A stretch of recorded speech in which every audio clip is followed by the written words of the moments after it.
An honest mistake by The Bravery on XFM 104.9. I'm Ricky Gervais, with me Stephen Merchant and Karl Pilkington, our producer. Right. In inverted commas, heat put. Yeah. They know. How are you doing, all right, Karl? Yeah, didn't they also write something about me, bald round head? Yes, perfectly round little bald man head, they said, so... Because you need to know that when you listen to the radio on that. Really matters what my hair's doing. Your hair, have you given it a little polish? Because you look like a cue ball at the moment, and you've had a shave in it. I've never seen such a round head. It actually looks like a plate with ears. Yeah, well, for those that have never seen Karl, I actually, if you remember, I think he looks a little bit like Mr. Spoon from Button Moon. He does. If you've ever seen that show, and also he looks like, you know when they say they find with a little 4-foot human and it's actually 500,000 years old and they give it a name and it's the first, Australopithecus into. Right? He looks like one of them as well. Perfectly round little. He is the missing link. He looks half human, half monkey. Because he's got a slight slouch as well. So yeah, it's like those pictures where you see it going from an ape to a man. He's one of those in the middle. Yeah, and of course his monkey hands, his hairy little wrist to those skinny little things that you can get oranges out of holes with, and it's unbelievable. Why are you so all shaved and polished and everything? Got a wedding.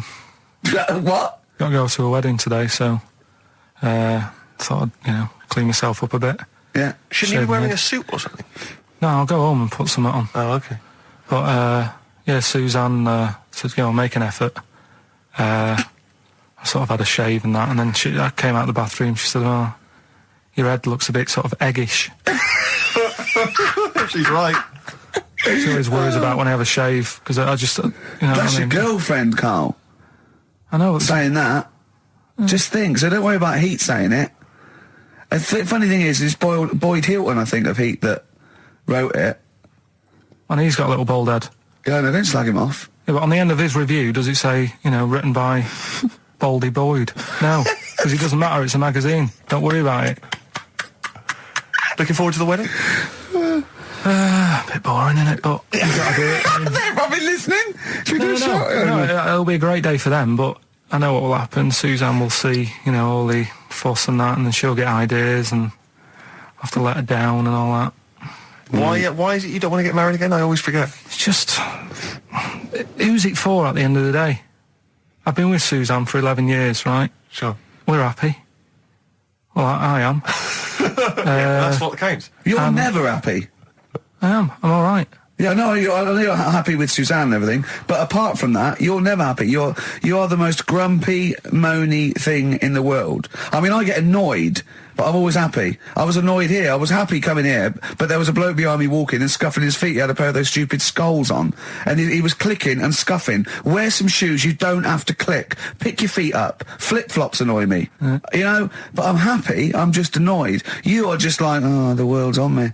It's rubbish, this. I know the world's great. It's just sometimes people annoy me by being there, But Steve said I should be locked in one of those towers that princesses used to be locked in fairy towers, because everything annoys me. But you're grumpy. I'm not. I'm all right. Oh, right. Okay. Listen, we better play a record soon. But coming up, Steve, I went away with Karl. Okay. It was a little present from Jane. It was a golfing day, and I could take someone. Took Karl. It was a brilliant day, absolutely brilliant. But it ended with us sort of drinking and chatting, and me saying, "Right, I'm going to bed," because Karl said the most ridiculous thing he has ever said. Think of that. That's something. Oh, sometimes, Karl, I think you're on another planet. Here's the Only Ones. Another Girl, Another Planet by the Only Ones. What a song! Amazing. One of my favourite intros ever. Dr. Fox disagreed with me. His favourite ever was, I think, Money for Nothing, if I remember correctly. Interesting. Yeah, another great tune. Yeah, another great tune. I'm not knocking him. If you'd like to let us know what your favourite intro of all time. That number again is over. Right. Well, we got so much to get through with this show. Let me just get this. I don't quite understand. You were given a gift. And the gift was a golfing day of golf. And for my Christmas present, part of my Christmas present from Jane, a night away, 2 rooms, 2 rounds of golf, dinner for 2, right? But not with her, I noticed. Well, she doesn't play. No, she knew. No, it was a present. It was playing golf. It was a golfing day. She doesn't play golf, so I had to choose someone to take away. It's all right. It wasn't a romantic meal. No, but that was my immediate thought. Yeah. Me and Karl just getting in there in the jacuzzi together. It just sounds like an excuse for Jane to have a day off from you. But you don't play golf, Jay. I know. Go. Go. Yeah. Enjoy yourself. A bowling ball with my name on it. So, chose Karl, obviously. We went, it was a great day, wasn't it? Brilliant round of golf, absolutely brilliant. Such a beautiful place in Stoke Poges, it's like a really posh place. And are you a good golf player? Well, we'll get to that. Oh, okay. Wow, he bought the shoes especially for it. Oh, brilliant. I'd love to have seen him in those little shoes. I know, and they were no good because they were metal spikes. We had to change them. He was annoyed straight away. He spent over £22 on these golf shoes. We hired a buggy that was brilliant fun. I was bombing along, wasn't I? I don't drive, but it was great on that buggy. Well, you've been on a buggy with me and you were a bit scared. Yeah. What I nearly killed us once. I was just taking banks and things, but you don't see sort of bunkers, and he'd scream, go, stop! And he'd put his foot down the brake, and then I reversed. At one point he sort of did a handbrake turn next to the lake, and then we had to reverse, right? And you just flick a switch and put your foot down. He did that without looking. I look behind, there's a big oak tree there. He screams, watch the tree, right? So Dukes of Hazzard. I kept jumping in and leaving him behind because I had to go to my ball. Because anyway, so the first shot, I got on the driver. I honestly did one of the best shots I've ever done. It went straight down. It was great. I thought, phew, got away with that because it's always the first one because it's a clubhouse and you want to look good. Yeah. So. He tees off, and I've been saying, buy some balls. He just got 6 balls. I was going, what if you lose me? I won't lose 6 balls, right? He tees up, right? Whacks it. It goes miles, like right angles, straight into these the woods, right? He turns around, he goes, go and buy some more balls. So I'm laughing because it's like impolite to laugh, but he broke the ice for me, and I was falling around. And then his second shot, I go, you're off a 3 now. If you take another shot, he went, oh, right. So it's his third shot. He puts the ball down. He hits the ground before it and misses the ball altogether. And I was on my back, wasn't I? Unbelievable. Actually rolling about on his back. And we were terrible. I went round 107. He went round in like 119 or something. Sure. It was just rubbish. How long did it take? 5 hours. Of course. And there was no one around, luckily. But it was fantastic. So then we go and have our meal. What annoys me, I said, right, I'll go for a run. He went, I'll have a bath. I said, I'll see you at 7:45. At 7:55, I have to call him. He's not ready, so he's let me down there. I can't stand lateness or laziness. You hate lateness. Yeah, and he's let me down. Do you know his excuse? He fell asleep in the bath because there was no light bulb. There's no light bulb in the bathroom. So instantly he fell asleep, and he was late. No, do you know what I mean though, Steve? If you're sort of like nice and warm and what have you, I was tired anyway. I've been stressed out for 4.5 hours, right? My life flashed in front of me a few times in that buggy. So it's all sort of wears you down a bit. I thought, right, I've got a headache. You're going for your run. I'm going to have a bath. I walk in, put the light on. For some reason, it didn't come on, but I thought it's all right. I'll just. Doesn't matter. You can have a bath in the summer, so it's light anyway. Well, there's no windows in the bathroom, so... So you were in the darkness? So I'm in the darkness. I nod off because I'm shattered. He calls up, hassling me. So I said, well, it doesn't normally take that long for me because, I haven't got, like, long hair. I've got a dryer and I can sort of one wipe. Yeah. He's already 10 minutes late, though, when I called. Well, 10 minutes. 10 minutes. Late. This is late, next. Doesn't matter. Dinner wasn't until 15:15, so we had, like, another 20 minutes anyway, so it doesn't really matter. Yeah, but we said 7:45. So he's calling up, hurry up. So I said, yeah, all right. So I get out and dry and like my tackle and what have you. Calls back again 30 seconds later. No, I don't. I don't like that. Not do that, no. Give it a wipe. 30 seconds later, come on. So I end up going downstairs to the meal area, naked, with a wet shirt on and wet socks. I've got headache as it is. Meant to be a relaxing weekend. But anyway, so we have our meal, which is really nice. And then we're sitting in the bar. I'm having a cigar by the fire. Yeah. Like, we're having a rather nice Pinot Grigio. Yeah. He's there going, I've got an headache. Is this 1955 that you live in? I know. Yeah. It's so right. We are knackered because he's not used to work. I've seen him moaning, falling asleep. He's not used to it at all. And you've been on your feet for over half an hour. Yeah, right. So we didn't even walk around the golf course. We had a buggy. It wasn't even exercise. So we get onto conversations. Talking about he's asking me stuff about evolution. Tell me that. Why did the giraffe? What's that rubbish about the giraffe getting a long neck? I said, well, it didn't try and get a long neck. It was selected because anyway. I went into evolution from him, and he said, but why would evolution do that? I went, well, you think that evolution didn't do anything. There's not this consciousness, there's not this will that a giraffe has to stretch its neck to reach the leaves. One had a long enough neck to survive and pass it. He was going, yeah, but why did evolution... this isn't. But by the way, this isn't the most stupid thing. This is warming up. This is about 8:45. Sure. Right? He said, "Why didn't evolution make a giraffe good at carpentry so it could build a ladder?" Right. Yeah. Okay. Go, all right. Okay. So he's thinking around it. He's trying to pick holes in evolution. Yeah. We get on to, I said, well, things are, I said, we can see the speed of evolution in lower life forms like bacteria, viruses, they evolved. That's why soon we won't have an antibiotic that can kill some certain bacterial strains. And he said, and this is about 11:30, and I said, I'm going to bed, right? He said, in the future, they reckon that you'll be able to wake up and eat a yogurt you can have a chat with. I don't know what that means. Let's put a song on, right? And we'll come back to it. So you're going to explain that? Yeah. You've got an explanation? Yeah. The Verve and Sonic on XFM 104.9. I'm Ricky Gervais, with me Steve Merchant and Karl Pilkington. So let's just get this right. What did Karl say? He's just specifically giving those words again. He said, they reckon, and I said, I'm going to bed. He went, no, really? I said, no, I'm going to bed, Karl. There's no point now, because, it's just like you're talking gobbledygook. You know what I mean? I might as well talk to a pot plant. Yeah. He said, in the future, they reckon, I don't know who they are. Sure. I don't know, people who post things on the internet that he reads. I think the Telegraph.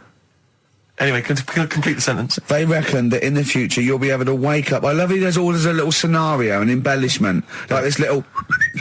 Oh, hello, darling. It's your yogurt. Hello. You'll be able to wake up and eat a yogurt you can have a chat with. All right. Well, thanks for that, Rick. I'm looking at you. I'm going to throw that over to Karl now. Right. It's when I was away on holiday, right? I got. I don't normally buy the Telegraph because it's too big and that, innit? So, but they were giving it away for free on the plane, so I thought, ding dong, might as well have it. Mm-hmm. And I saw a couple of things in it. I thought that would be interesting. I saw this thing about the future, and it was talking about evolution and what have you, right, which I always find weird, because I always think that maybe we've sort of done it wrong anyway. Do you know what I mean? I sometimes think you can't evolve. By definition, evolution can't get things wrong.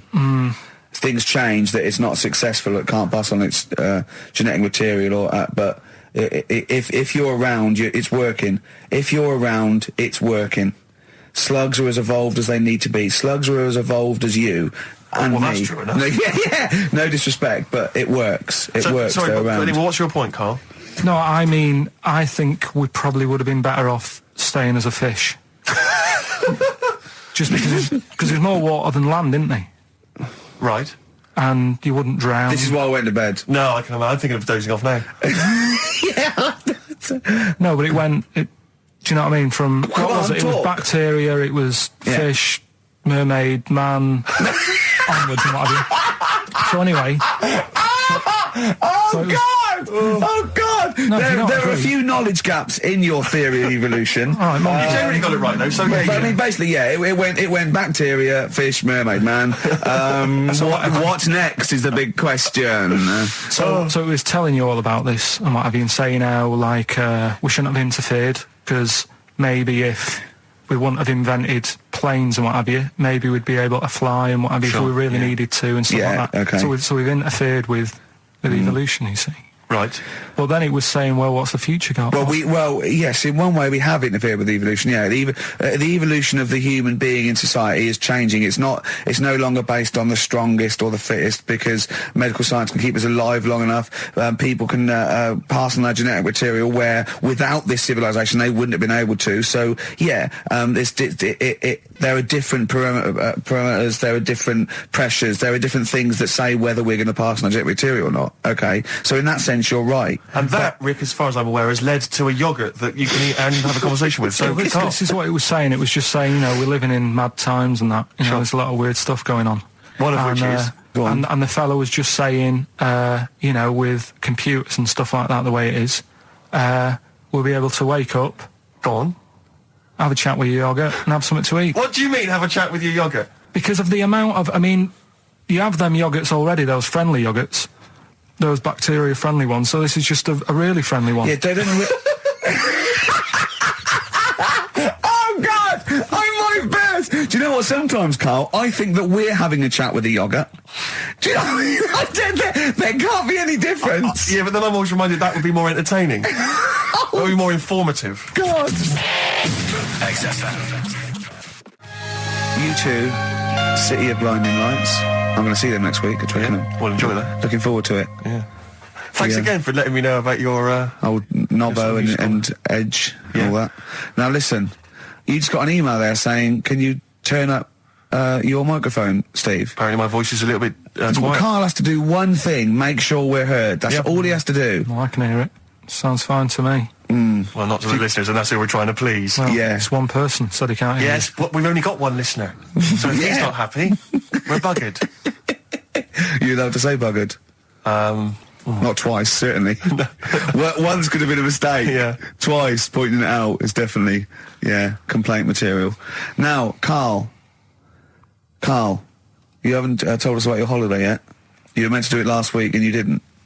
You started telling us, but we didn't have time because we had to do monkey news about a monkey who was a director who cared about lighting and stuff. Is there more monkey news this week? Is it as... okay. Is it real monkey news? Did it happen, or is it mostly embellishment in your round little head? It's proper stuff. Yeah. Okay. Good. Proper stuff. So holiday. Where did you go on holiday? Sardinia. Good. Yeah, it's all right. Yeah. Nice food and that. It's important, isn't it? Yeah. And nice beaches and what have you. Excellent. Always like a nice long beach to walk down. Yeah. But so we're having a nice walk, right? You know how nudists do me head in. Sure. Right. Not a problem though, is it?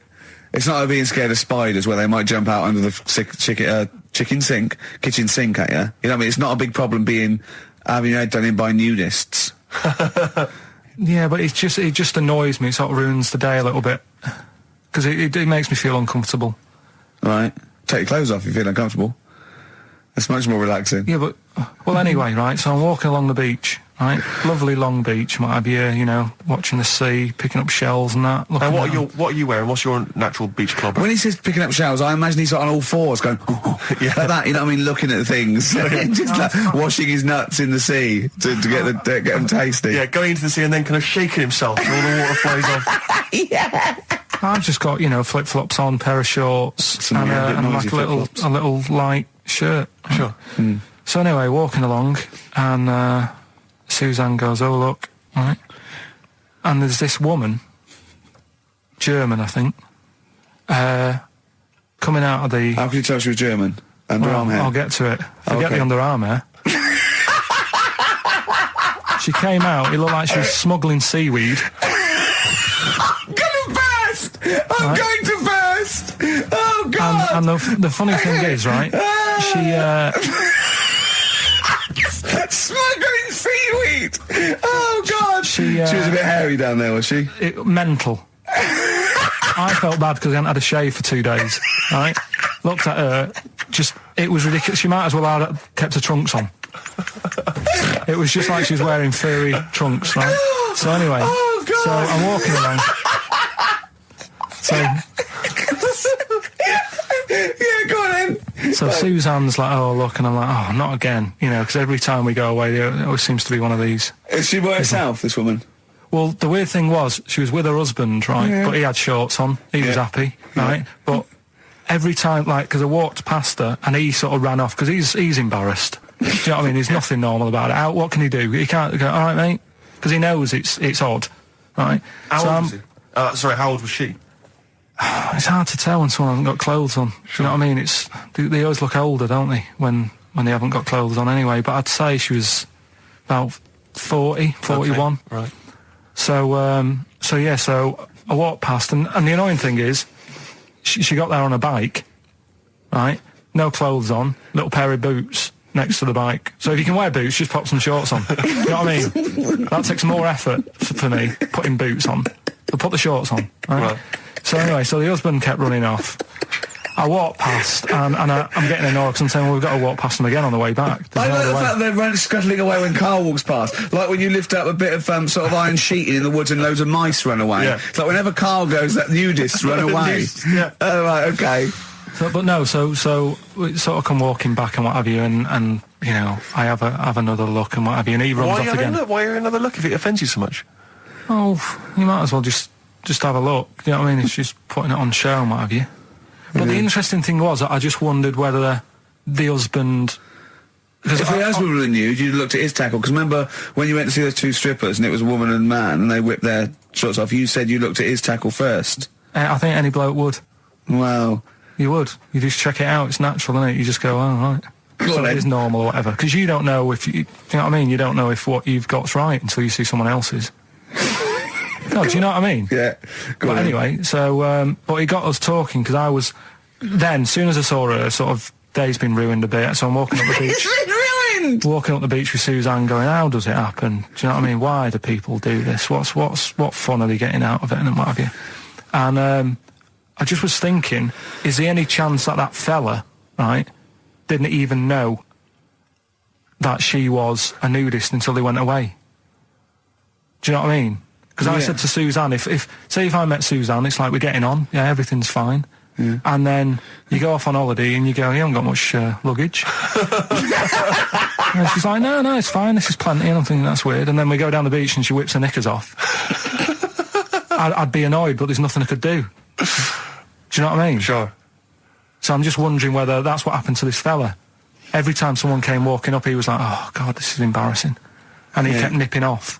Yeah. Finding something else to do. Look at some shells. So I'm wondering, Rick, if at some point, maybe today or in future shows, we should get a nudist, you know, one of those official nudist spokespeople, you know, because all these nudist organisations, get them on the phone, justify themselves to Karl, because, you know, in his mind, they are, what would you say, weirdos, freaks? I don't quite get it. I was reading something in one of the supplements last weekend, and some journalist went round to some, whatever you call it, some resort or whatever for nudes and that. And it's Were just... they playing volleyball? Well, the annoying thing was, bowls. Why is that annoying? Well, don't play a sport where you got to bend over.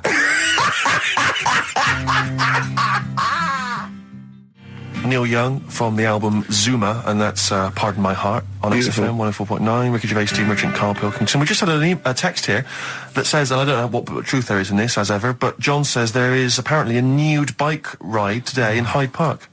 Now, I can't believe that's the case, because I don't think it's allowed, is it? You can't ride around with your veg check, can you? I don't know. Why would you want to? Well, good point. On a bike. On a bike, I like the fact that that's what disgusts him. I want. Do you know what? If we did appeal for a nudist to call in, I'd want a very specific sort. I want a German nudist, a middle-aged man called Helmut. Okay. If there is any, or the closest one to it. So I want a middle-aged man from Germany. If your name is Helmut, you're in. But I'll accept Hans.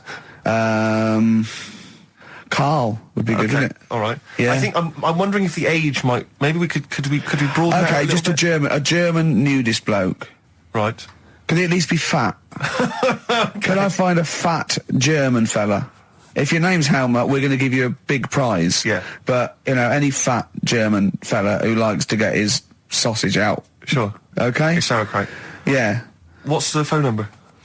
0871 222 1049. It'd be good just to get an email or a text with a contact, wouldn't it? And then I can just call them up in the week. Sure. And 83936 is the text number. I don't know what our audience demographic pans out like, Rick, but I'm suspecting that's probably a fairly small fraction of our listenership. I know, but you know, there must be someone out there. If you know a fat German who likes to get his tackle out, phones are going. Straight away. Just answer it, Karl. Just answer it. Just pot luck. It could be anything. Well, just see what it is. To be fair, it could be a nutter. But just say hello. Just tell your turn. It's not straight away. He'll stay there, won't he? He'll stay there. Well, answer it. Answer it. Leave it. Answer it. Oh, you see this? It's gone. It's gone. There you go. He bottled it. So, just as well. Well, you took too long to answer it. There's a vicar in Australia who started sort of doing his services and all that in nude. Hot, isn't it, out there? Yeah, but the churches aren't. Churches are pretty cold. It was on some website. Of course it was. Yep. Just saying about a vicar and that who's there's a lot of nudists and that who want to get married. Do it, you know. Don't mess about with the wedding dress and that. Just snip up. Cheaper, isn't it? Well, I suppose it's so. I suppose if you believe in God, you believe that That's the way to be, innit? Because Adam and Eve and that. Yeah, but then in Adam and Eve, the shame made us dress up, didn't it? Yeah. Eating the apple and things. Yeah, but God didn't want that, did he? No, he wanted to see it all. He was loving it. He was having a whale of time getting a life full of all of that, and then the snake said, cover yourself up. Stitched him right up. So if you believe in God, which clearly I don't, do you believe in God, Karl? Don't know, I don't really worry about it. It was ages ago, wasn't it? So, you know, if it's about, whatever. Not that bothered. Adam and Eve is pretty interesting though, isn't it? It's not, well, how is it interesting? He made man out of dust. Then just because he could, he's having a laugh. Then he made her out of one of his ribs. Again, he'd like to vary it a little bit. Then they had 2 sons, which gave rise to the entire human race. What was going on there then? What would have happened if they didn't get on? That's interesting. Sometimes with pandas, they don't fancy the other one, do they? They go, well, that's my choice. One. You've brought me one panda from Lisbon Zoo, and I've got to shag that. What if I don't fancy it? What if they bring in a right slapper? Do you think what if it's the equivalent of like Love Island, whatever it's called? It was like Celebrity Love Island. Yeah, and they're going, I am not shagging that slapper. Every panda in the world has seen that dirty old mott in magazines. Why am I meant to mate with it? I've got some dignity. Are you talking about Adam there or Panda? Was that... either is fine, I suppose. Do you think that Adam had any say? When God was making Eve, was he saying, can make the boobs a bit bigger, would you? And then... I'm a blonde guy, I'm into blondes, really. I mean, I don't know, did he have any input, or was it just... I don't know. Well, I suppose it was one of his ribs. I know, but it's probably restricted. You go, well, I'm working with a rib, Adam. Give me a break. There's only so many things I can do. Well, he was probably in kind of intensive care, wasn't he? With the whole. They go, well, I can't just keep making the boobs and things bigger because their legs will get shorter. I don't mind short legs. Yeah, make the legs longer. I don't mind no legs. As long as the boobs are sizeable. I tell you what's weird though, Steve. Right? Everyone's heard of like Adam and Eve. Yeah. What's the surname? Yeah, where'd they get their post from? Unbelievable. Now listen, before you play the next tune, we should just, we were trying to mop up some stuff from the last couple of shows, which we haven't dealt with yet. One of which is an obsession of yours, because we're on a radio station, Ricky and I come in, we bring in CDs, music we love, it means so much to us, we adore it. You don't really care about music, you work at a radio station, it's just, I don't care. I do. No, you don't. I do like a good track. I don't like everything that comes out and everyone raves about. Yeah, you thought the iPod wasn't worth it because you named the 5 tracks you'd like. What was it? It was In the Ghetto, Babushka, Living in the City. What was the other one? Killing a Georgie, and there was one other one or something. And you just only like songs with a story. Yeah, but then there's a reason to listen to it, isn't there? Well, no, only story once. going on. No, because you might forget the ending. Listen to it again. Yeah, anyway, you've been listening to Babushka quite a lot, is that right? Because you've really got into your head now, you're trying to decipher the story. When I've been sort of asking for songs with stories, people have texted in, emailed in and whatever, and I've had a couple, last time we did the show. So I've gone, oh, right, that sounds interesting. And Babushka, when I was away on holiday, I listened to it a few times because I like the story. It's a good little story going on. You got some thoughts on it there, have you? A couple of questions. Will we have a listen to it? Well, let's have a listen to the track, and then I know you've got some queries you'd like to raise. It's just about a woman, innit, who, I don't know, she's ugly or something, aged badly, and her husband gets bored with her. Have a listen, see what you think. Right? XFM. You're listening to Magic 105.4. That was all the way back to 1979. Kate Bush, Babushka. So, we would like your suggestions for songs which have stories in them, which may entertain Karl. They could shoot to the top of his list. What do you think of that, Karl? That as a little story there. I like it, but... So she tests her husband. Yeah, she writes him letters. She gets a letter back. It's a pseudonym. Babushka's her pseudonym. It's not a real name. Her real name is Molly Strank. From Ealing, and Eve responds. He goes, "Oh, he's So in real terms, he's having a bit of an illicit affair behind her back because he doesn't know it's his wife." So he goes, "Oh, well, I'll take this a bit further, see how far I go." He turns up. She turns up, he gets it on with her, and he's falling for her because she's acting like she used to act, was he just playing along with it? Was he like, No, it's not, because they'd have said that in the song. They don't leave it up to... Some people do that, don't they? Well, it wasn't. Kate Bush would have said, and by the way, he's playing along. She'd have given us a clue. He's not. He's fallen for it. She went long incognito. He thought it was another woman. But how much work can you do to yourself to... Say if like, I wrote a letter to Suzanne, right? Saying... She'd know it was you. It'd have egg stains on it. It'd be spelt wrong. No, and you'd sign it Karl, crossed out Babushka. I wrote to her... I wouldn't pick Babushka. I mean, that's a ridiculous name. That wouldn't have worked anyway. You just get a vision in your head of... I wouldn't have answered a letter from someone called Babushka. It's not the point. If Kate Bush is listening, please call in, because I'd love her to have a conversation with you. I mean, that would be good. Forget Helmut. No, Helmut, you keep trying. A fat German. We want Kate Bush and a fat German. What I mean is, though... Now, wait a minute. What worries me is he didn't answer the last phone call. What if Kate Bush does phone it? If anyone knows Kate Bush, give her a call now. She's probably not listening. She's probably doing yoga or something, I imagine, or making a lentil soup, or maybe just like repotting some plants, right?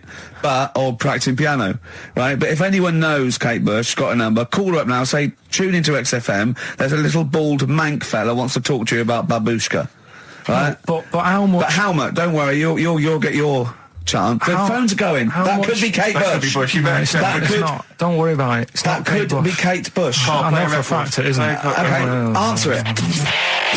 XFM. Half Light by Athlete on XFM 104.9. Ricky Gervais, Steve Merchant and Karl Pilkington. Karl, right. 2 o'clock. Let's get Rockbusters rolling. I should just, if people aren't familiar with Rockbusters, then someone has actually sent in one of their own to test Karl. They've used, I think, the same principle that Karl has, which is, utterly random. Yeah. As you said before, really just try and think of something that he might be thinking of. Sure. So I'm going to... I mean, she's done it quite coherently, but I'm wondering if I should sort of say it more as Karl might say it, just slightly less... More different every time. Yeah, slightly less coherent. So, Karl, this is one for you, all right? Go on. It's Sunday morning. I'm just... I'm in bed, but I don't sleep, but, like, Hollyoaks is on, the omnibus, I'm just watching that, I go and make a lovely cup of tea, in the bed with Suzanne, aren't I, having a cup of tea. What's going on there? Just watching the telly and that, but hang on, I haven't got anything to dunk in me, in my tea. I haven't got anything to dunk in my tea, have I? Yeah, I haven't got anything to dunk in there, and I'm just having, what am I doing? Is it LB? It's LR. Oh. LR. So... have a think about that one, Karl. I think I know it. Yeah? Do you? Go for it. Go on. Is it Lionel Richie? It is Lionel Richie. What's your logic? Sort of lying in, lying ill, and it's like... No rich tea. No rich tea. Yeah. No biscuits, no rich tea. Lying, no rich tea. Lionel Richie. Lionel Richie. It works. It's just as coherent as one of yours. What's that? We've done one a little bit like it. There's nothing wrong with that. I cannot believe you got it. That's a taster. I cannot believe you got it. I might not have got it without the initials, but that's why we chucked them in, just to help you along. Right?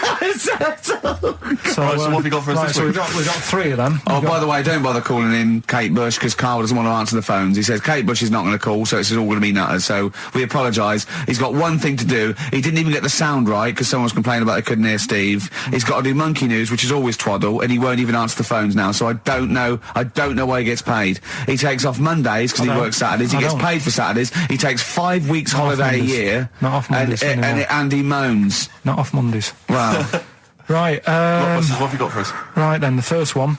There's a vehicle that sells kebabs. Right? There's a vehicle that sells kebabs. Initial B. Right? B. Right. Right? Have you worked that one out? Of course I haven't. Right, the second one. You're asked if you want that bit of the egg. You what? You're asked if you want that bit of the egg. You think about it, but we sort of decide against it. And again? What's going on there? You're asked if you want that bit of the egg. You think about it, but you go, I'll go against it. Right? I've got it. Is initials W-Y-O? Yeah. Got it. Right, so... Okay. Yeah. That one works. Right. No, it doesn't. No, it doesn't. No, it doesn't. And the last one, I don't think this burger will catch on. I don't think this burger will catch on. Yeah, and the letter there is M. So you just text or email in with the answers and win some stuff. What have we got? We got some prizes. We got another box set of the League of Gentlemen. This is instant gratification, but you go into a draw for something bigger. So what have we got today? Yeah, well, today this is what you're taking home today. You've got the League of Gentlemen, the complete collection on DVD. That's worth having, definitely. We've got Catterick, which is the current Vic and Bob show on BBC Two, which is good. The Aviator, the award-winning Leonardo DiCaprio, Martin Scorsese biopic, and once again Ladder 49. We're giving that away again, are we? Yeah. Apparently we got. Did we get a job like those? We got loads of them. We got boxes of them, stacks of them. Yeah. Excellent. So email in if you just want a copy of Ladder 49. I'm sure we could dig one out for you. yeah. Or phone in, because Karl does not answer the phones.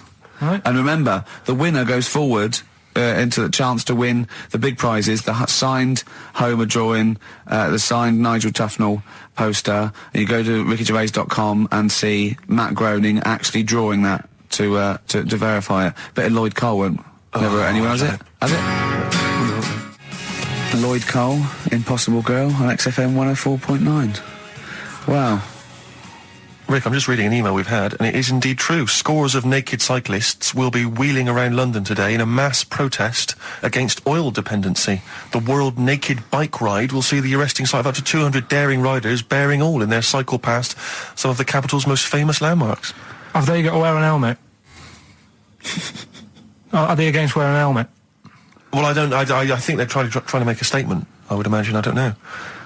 Well, they don't have to wear a helmet. It's not law to wear a helmet on a bike, is it? It's for your own safety. It's sensible, you're right, yeah. Well, it's also sensible to just pop some pants on. Pop some pants on. Are you going to be popping down there and cheering them on? I'm not going anywhere near it. What are they going against? What's the problem that's going on? Oil dependency. I think, generally we're consuming too much oil, aren't we, in the world, and it's going to run out one day, and we've not got any alternatives. Talking of campaigns and things and that, did you see Sir Bob on Jonathan Ross last night? Sir Bob Geldof. Sir Bob Geldof. Yeah. Are you going to walk to Edinburgh or sail to France, Karl? What do you think of all this? The G8?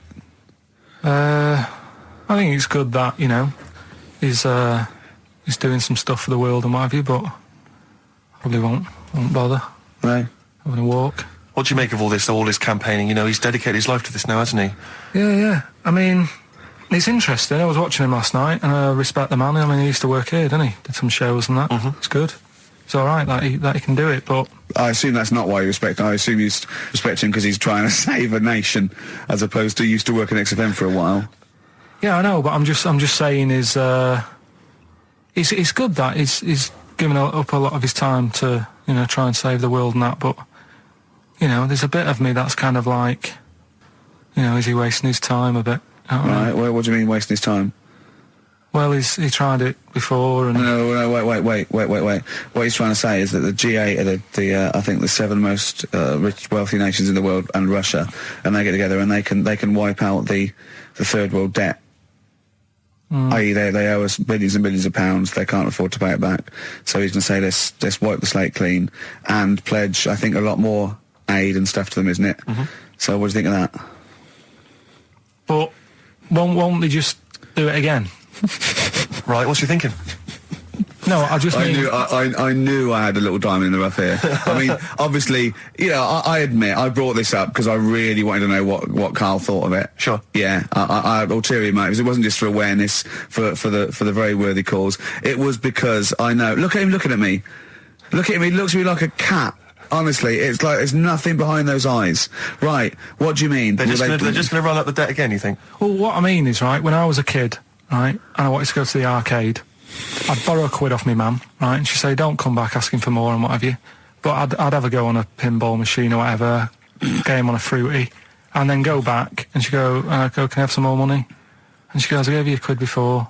And I go, I know, but I'm on holiday. And she goes, there you go then. And then I go off and do the same thing. I didn't go, no, I wasted the last one, I'm going to pop this in the bank.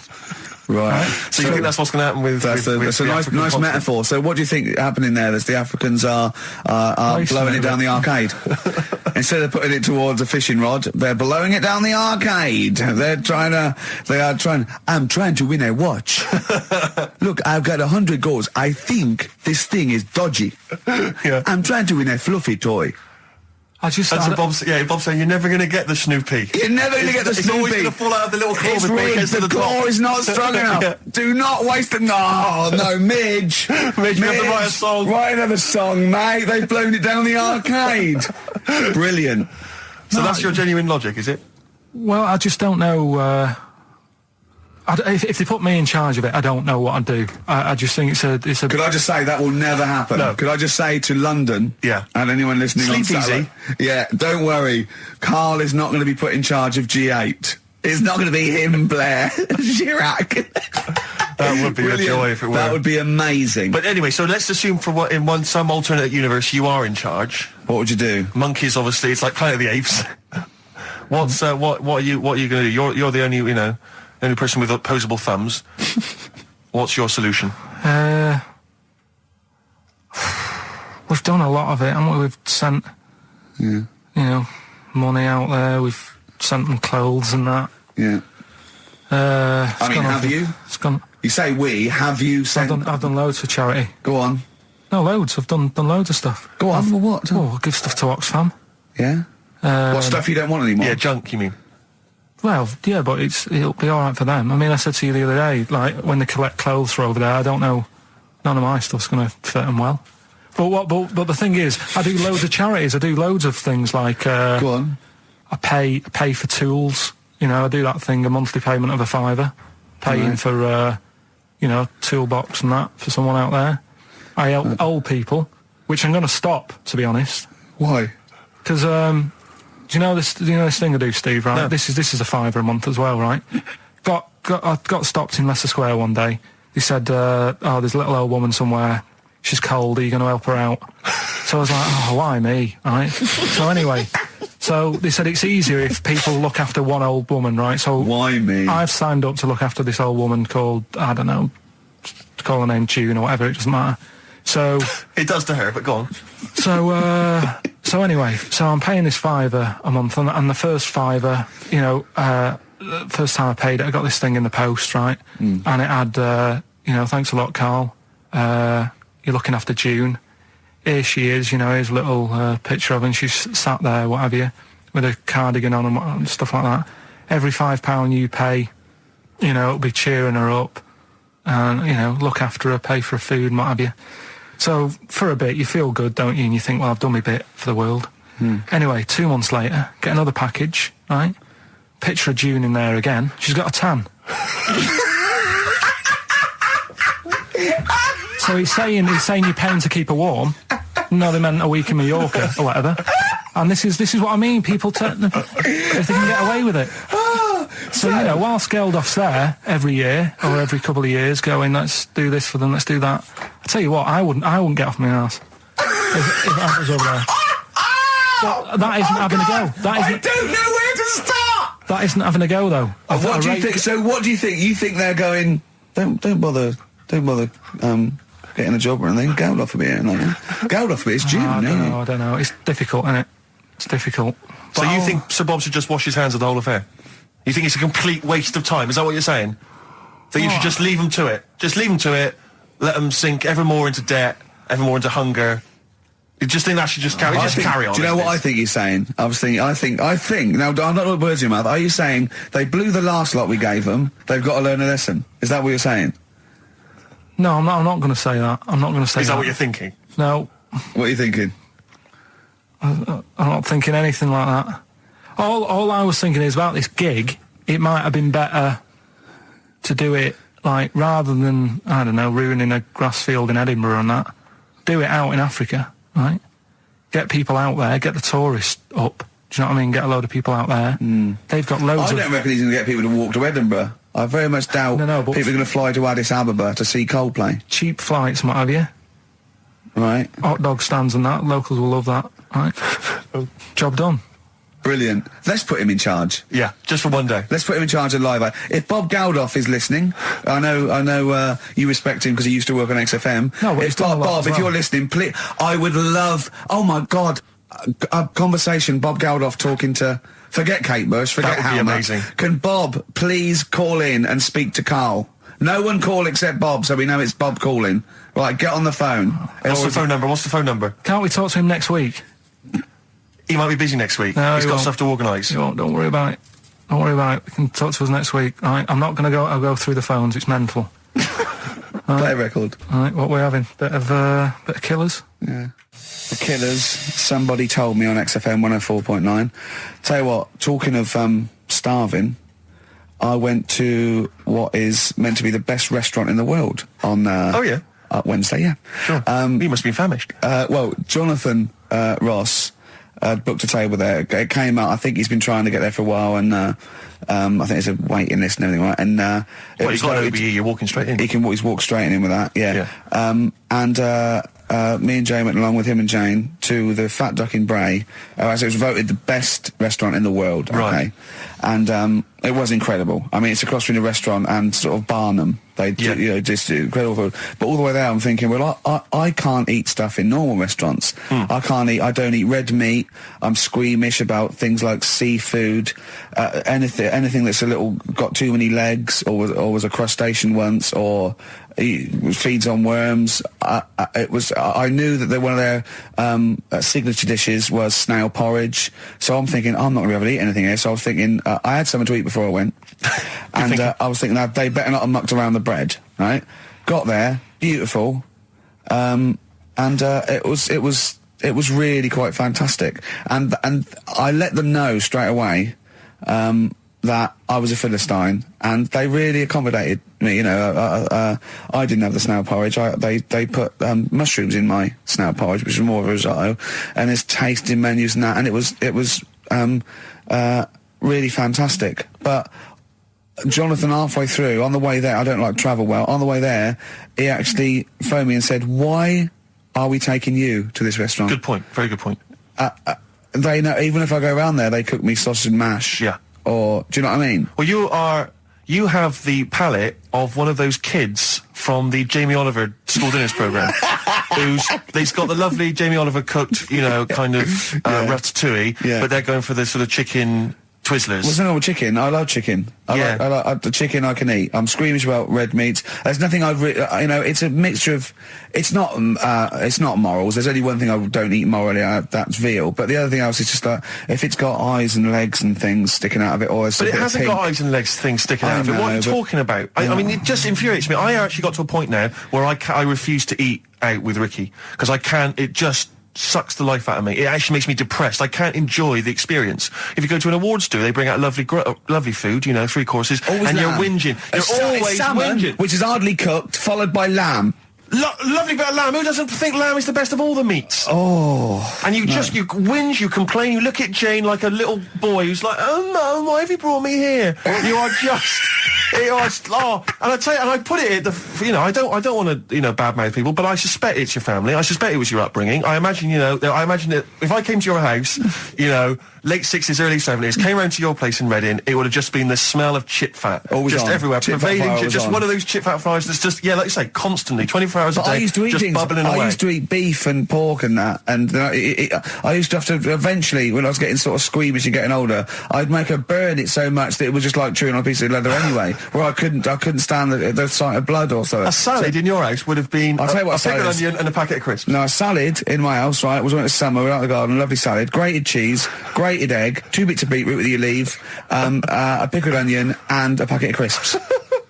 And that was a salad. But now, is that? Do you agree that is probably the reason why you've got this palate? And it's not even a palate. That's too nice a word to use for it. I've got more squeamish as I've got older, because I say I used to eat beef and pork. What do you mean squeamish? I don't understand what you mean. Squeamish. If I suddenly think about it, I can eat like it has to be blasted. It has to be unrecognisably an animal. You know what I mean? I mustn't see a bit of pink or a bit of fat. So if we were in biblical times, and you're there, and Jesus Christ has just fed 40,000 with some fishes and some loaves, you'd be going, I'm not into the fish, JC. I say take the head off, really cook it, take the skin off. I can see a bit of spine. And unless that bread is mighty white, I'm not interested. No. Yeah, but the thing is, what he hasn't said is, he gets frustrated because we have to go from restaurant to restaurant for something I can eat. But the reason we've only got about 3 restaurants to choose from are that because he doesn't want to spend more than £5 at lunchtime. At lunchtime? If I was going out of an evening, you'd spend a decent amount of wallop. But lunchtime, Would you? You'd be happy to spend 20 quid on lunch. Imagine that every single day. There's no one out there who's eating lunch, 20 quid a day on lunch. It's crazy. You don't need that much food at lunchtime, because I know what happens. You go in there, you have some kind of, Thai green curry for lunch. You're asleep by 1:30. We're trying to work. We're trying to write TV shows, and you're dozing off like one of those giant anacondas that's just eating a sheep and is slowly digesting it. It takes like 3 weeks. He doesn't eat, Carl. He does not like the spare. He'll walk a mile out of his way to get a sandwich that's mostly bread that only costs $1.20. It's about value for money, Rick. That is all it's about. To tell me, I remember Oh, come on, let's having an argument over that 50p that time. I don't want to bring it back up again. Here's the situation, Carl. I lent you 50p, and you decided you weren't going to pay me back. It should be to my discretion if I say, don't worry about it, Carl. You should offer me the 50p, go, there's that 50p I owe you, and I'll go, don't worry about it, Carl. But you didn't even do that. No, it's the way that you were, like... I said, where's my 50p? You went, oh, you don't need that. That's not your decision to have. I didn't say that. I said, I don't think I've got it at the moment, or whatever. Rubbish. And you're going through my pockets and that. Rubbish. 50p. Ridiculous. You've just given him a keg of beer for free, hadn't you? Well, let's not go over it again. I mean, I just think value for money is important. Like, now, okay, so for instance, in the morning I have to get the tube, but you can get a travel card, zones 1 and 2, right? It's about £4.70, I think. But before 9:30, it's about £6.50. All right, and then at 9:30, when the clock, literally on the clock ticks over to 9:30, it's £4.70, right? Now, sometimes I'll get there, I'll be about 9:20. Now, you'd be saying to me, oh, just spend it. And I'm thinking, I've got 10 minutes. I'll perhaps read the paper, wait for it to click over to 9:30, and then I can get a cheaper ticket. Now, surely that makes sense. Surely that's logic. Don't you, I mean, if you were in that situation, Rick, if you were there, right, and you had, let's say you had 3 minutes to wait before 9:30, what would you do? Would you stand there and wait? No, because waiting to me is worse than anything. It's madness. It's madness. I can't stand queuing. I can't say, no, I'd pay, yeah. How long would it have to be before you'd wait? If there was like a minute on the clock to go, would you wait? If they literally said, if you wait 30 seconds, I go, all right. Well, that is the case. That literally is the case. Okay, but not 10 minutes, no. What about you, Carl? I'd feel if it was 30 seconds, I'd feel flash going, I'd spend £3. But if it was like a couple of minutes, I go, oh, it doesn't matter. I just wouldn't. Madness. Yeah. Think about how that tots up over the years. Amazing. Carl, what about you, Carl? Would you do it? It depends, doesn't it, what your job is and that. If you're a doctor, you've got to get to, go and save someone or whatever. You can't say, oh, just give it 10 minutes. Depends. Depends on the situation. Depends. Most of the time, I've got to get in work early. I can't be hanging around till half 9. But you don't, though, do you? I've called him when I was filming. I've seen him do one day, right? I've seen him for one whole day. He went away. He fell asleep at 7:45 in the bath because he was knackered. So, he has 5 weeks holiday a year. He's taking the piss. XFM. Feeder. Pushing the senses. Quite a food-related sort of show, isn't it? It is. Thinking of gluttony, did you see in, I think it was Heat magazine, it was former Pop Idol winner Michelle McManus. Oh, yeah. She's lost a lot of weight. Oh, yeah, she's lost 5 stone, hasn't she? Please see that the headline was, I used to eat 12 packets of Doritos a night. At night. 12 packets of Doritos. I just like the idea that you got to 11 packets, and you're thinking... One more still a bit peckish. One more do it. Yeah. yeah. Oh, unbelievable. But someone sent in a couple of odds and ends news stories, they've gleaned off the web. And apparently Britain's fattest family have shed 23 stone. One of them died. Between the 5 of them... Oh, come on. Between the 5 of them, the Phillips family from Worcester weighed more than 100 stone. Jesus. Well, how many are there, though? They spent 5 of them, and they spent £300 a week on food. An evening meal consisted of an all-you-can-eat Chinese buffet and another ice cream stop at McDonald's. The mum, she was generally happy, like Carl is, but she said she used to get upset when she couldn't buy clothes for her kids because the shops didn't stock anything above XXXXXL. It says here, it says Mitchell, 13, was the heaviest of the 3, weighing at 27 stone. By the age of 4, he was Britain's fattest toddler, weighing 10 stone. Is that competition still going? He broke 5 bikes. He broke 5 bikes by buckling the wheels. Oh, that's I know you're always kind of it? fat kids, Carl. Chasing an ice cream van. Yeah. But the bike just fell apart. Yeah. Who knows? Maybe now he's on that nude bike ride, because he's lost some weight. Oh, that would be painful, wouldn't it? If one of them buckles. Yeah. Well, I've got another food-related item here.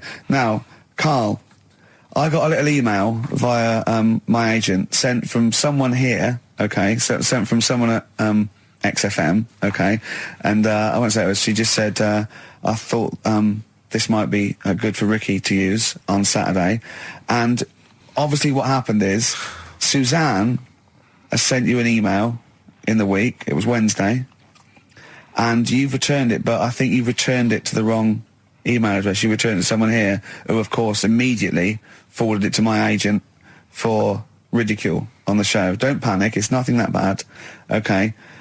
It's an email from Suzanne talking about your tea that night. Was Suzanne out on Wednesday night? Was the an England game or something? Yeah. So you were alone. You were home alone, were you, Wednesday night? Yeah. Did you enjoy your meal? Was it a quiche? Go on. Right. From Suzanne to Karl. Take the quiche and put it on the baking tray. Cook for 30 minutes on 190. Take lettuce and put on plate. Take 3 tomatoes, wash and chop into quarters. Place on lettuce. Take an avocado, chop in half. Remove the stone. Peel skin and slice. Place on salad. Put salt and pepper on and a dribble of olive and balsamic vinegar dressing. Right? In brackets, small bottle behind the cafetiere.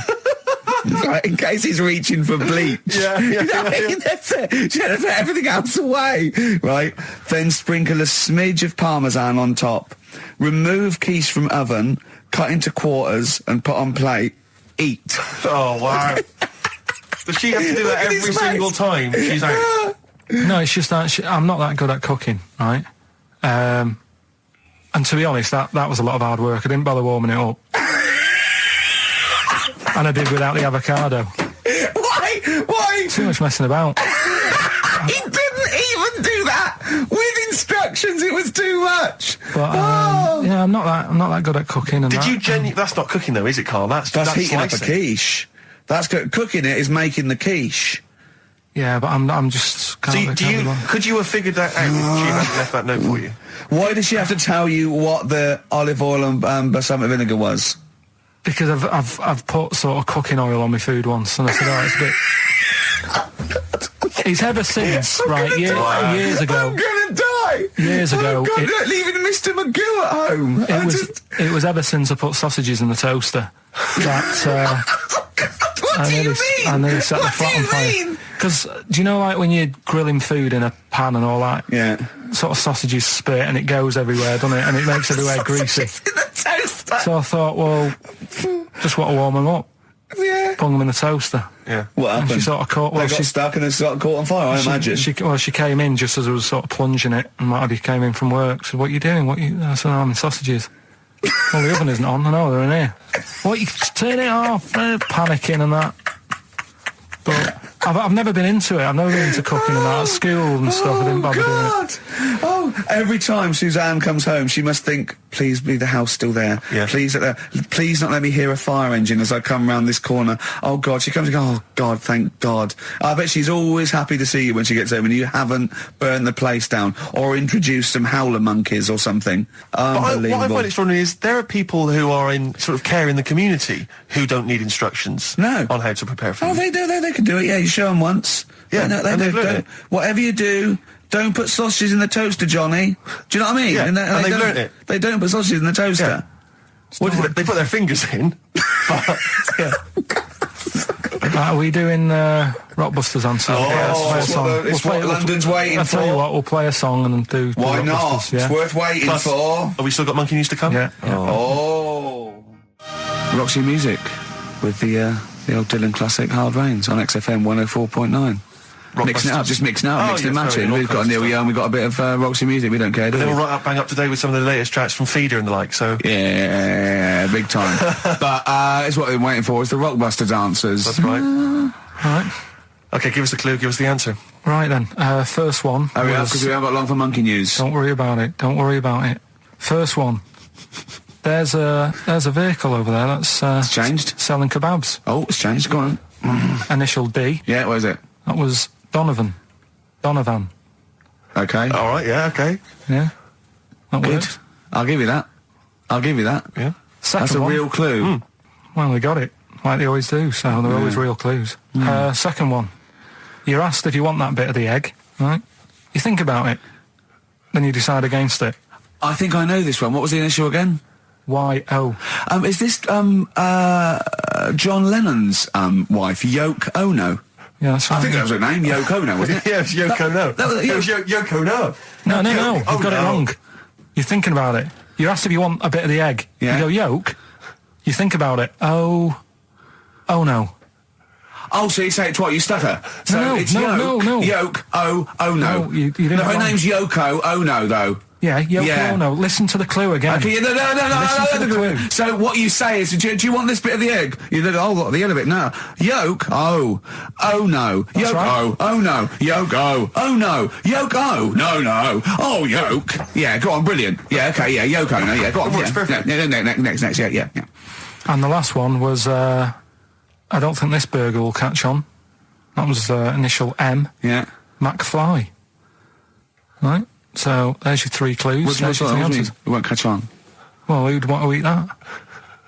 You know what I mean? It's like a Mac burger or whatever. Mac chicken. McFly. Don't want one. Put it back. I'll have a chicken. Right? So who's got the 3 then? Well done to Ian Shillham from Mansfield, who's got all those answers right amazingly. And he wins all those great prizes, including Ladder 49, starring Joaquin Phoenix and John Travolta, which I don't think anyone's ever seen. There's 49 of them. And he wins that, but he also goes forward, as you say, to the big draw, which will come up at the end of it's our little to run. win the signed Homer saying "I like Carl because he's stupid like me," and you can see Matt Groening drawing that to know it's real on rickygervais.com, and you can win that and a signed Nigel Tufnell poster. Brilliant. XFM. It's a Ricky and Steve classic on XFM, Sugar, If I Can't Change Your Mind. Brilliant. So listen, it's time, isn't it? We've only got a few minutes left, so you better play the jingle. Oh, chimpanzee that monkey news. So Monkey News, if you've only just started listening to the show. Oh, you poor fool. Monkey News is where Karl reports for us all the latest monkey activity. A headline or a word or someone he overheard in a pub and then totally embellishes it and makes it ridiculous and impossible. He believes it, though. He believes every word he's saying. Let me say that before when you hear this, whatever it is, I haven't heard it, twaddle, remember, Karl totally believes it. Go on. Right, so anyway, right, I think it's in LA this happened. Right. I think. Why does he think? So these people are in a restaurant having a lovely meal. Is one of them short and hairy, but totally covered from top to bottom in a spacesuit, so he didn't know it was a monkey? It's not one of the customers, one of the waiters? So they're having a lovely dinner, probably one of the best sort of dinners they've had, right? Yeah. So the waiter comes over, and it's like, can we just say that I had a lovely meal and that? Right, it's the chef. Because it is. Can we see the chef? Yeah. So can we just, see the guy who cooked it? Of course. Yeah. Short fella, hairy. So the waiter said, to be honest, the waiter said, look, he's busy, he's got meals to cook and what have you. He hasn't really got time. He said, only take a minute. He said, no, I prefer it, So this is a restaurant in LA that serves brilliant food. I'll pass your message on and what have you, right? So, So he sends for Monkey Pierre White. So it's a bit odd. Anyway. So they go out, right? They go out to the car and they notice the kitchen door's open. Yeah, right? Yeah, of course they do, because they're going to discover something that I don't know. So they're going to discover. Just out of interest, where does this chef train before we see him or reveal, what he might look like or like to eat? So anyway, so they pop their head in and think we'll just nip in and go, love the fruit salad or whatever. Yeah. So they stick their head in. We better see the human chef. You never guess what? Go on. Monkey stood on a chair, right, cooking veg. Right, so anyway, they're like, what's going on here? What do you mean? What do you mean he's cooking veg? What is he doing with it? Well, he's stood on a chair by the cooker and he's chopping stuff. Oh, he's chopping as well now. He's just relishing it, yeah. It's got a little, he's got the bosses in there. They're like a bit shocked. So he's a bit panicking because he's got this monkey working for him. So they say to him, what's going on here? We didn't know this is what's going on. Why have you got a monkey cooking stuff? So he said, well... Incidentally, a monkey, I should point out, who probably doesn't need instructions from its girlfriend. Oh, forget it. Elbow. All right? Fallen Angel on XFM 104.9. Well, we're back. I'm Ricky Gervais, with me Steve Merchant and Karl Pilkington.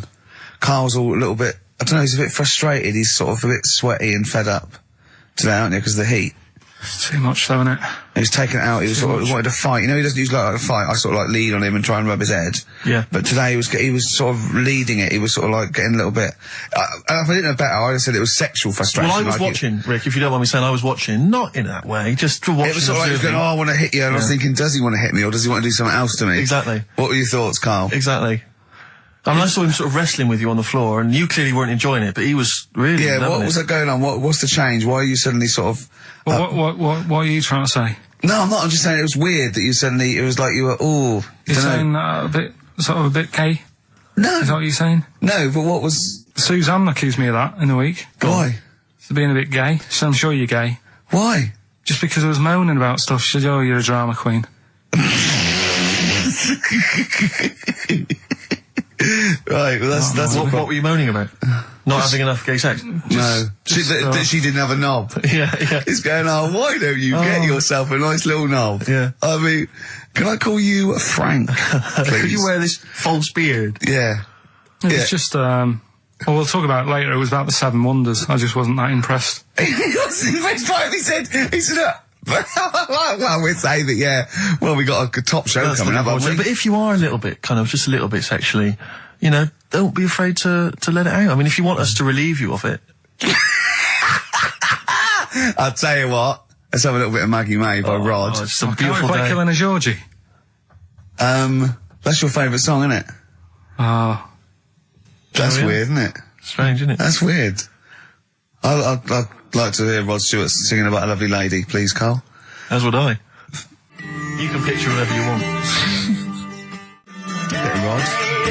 Maggie May on XFM 104.9. On Ricky Gervais with me, Steve Merchant and Karl Pilkington. Steve. Well, I've only just read about this, and I don't know anything about it. This naked rambler, Steve Goff. Yeah. Is he doing he's doing a walk from Land's End to John O'Groats? Is he completely nude? Yeah, he's been arrested 10 times on the way, apparently. Right. It says here that Nora Goff, his mum, she's in her 70s, she's begged her son not to walk naked from Land's End to John O'Groats. She said, I don't know where he gets this from. Certainly not me. I am and have always been quite conservative.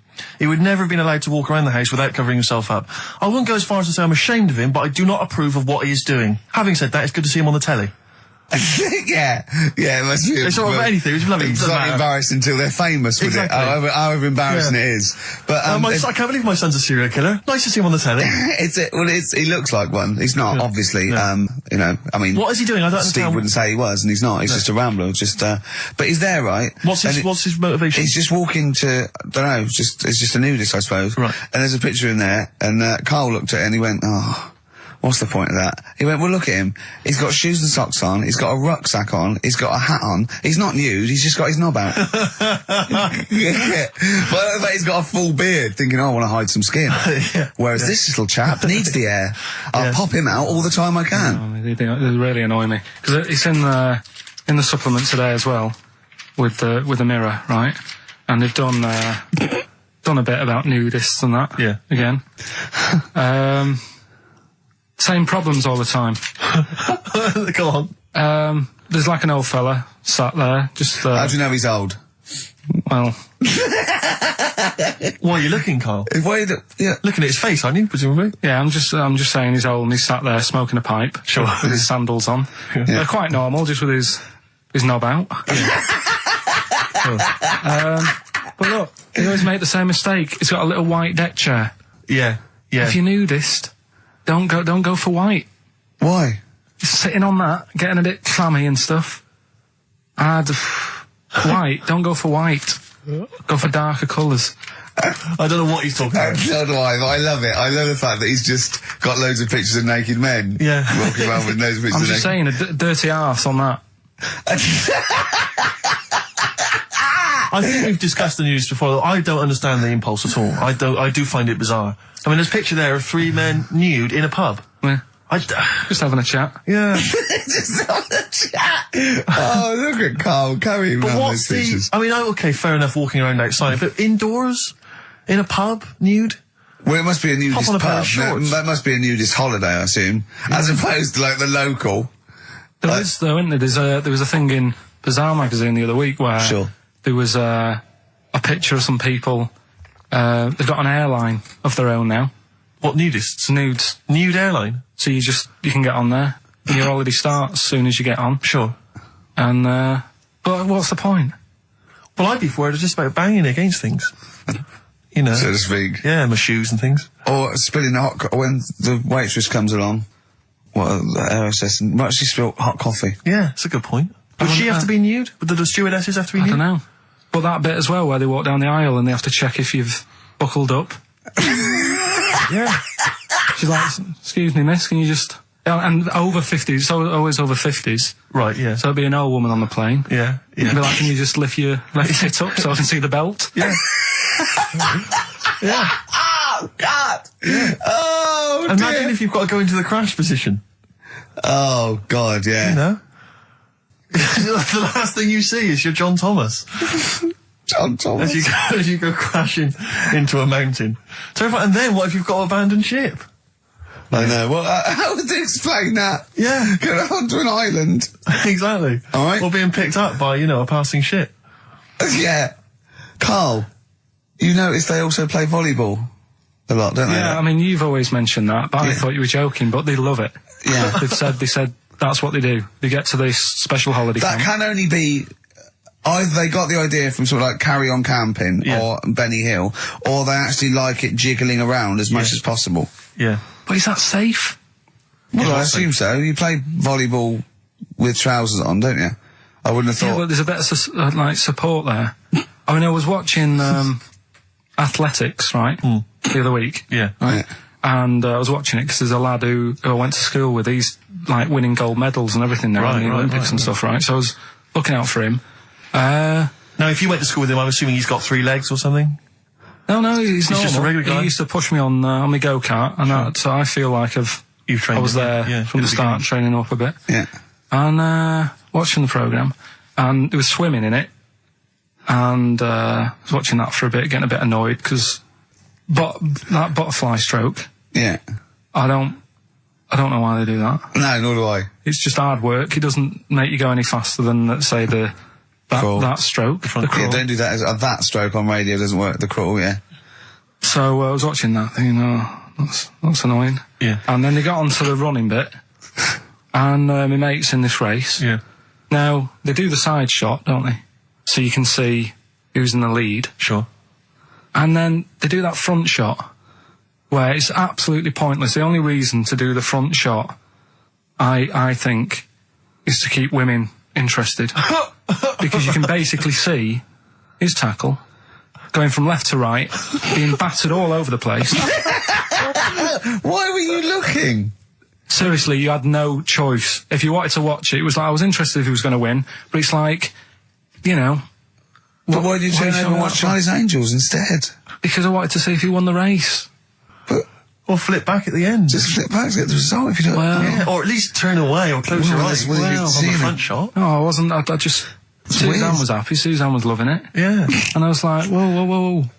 Yeah. Just go to the other shot. But they were showing you the front shot and running along there. They could have just shown the top half, but they didn't. Sure. It was there. It's just heads moving along at 25 miles an hour.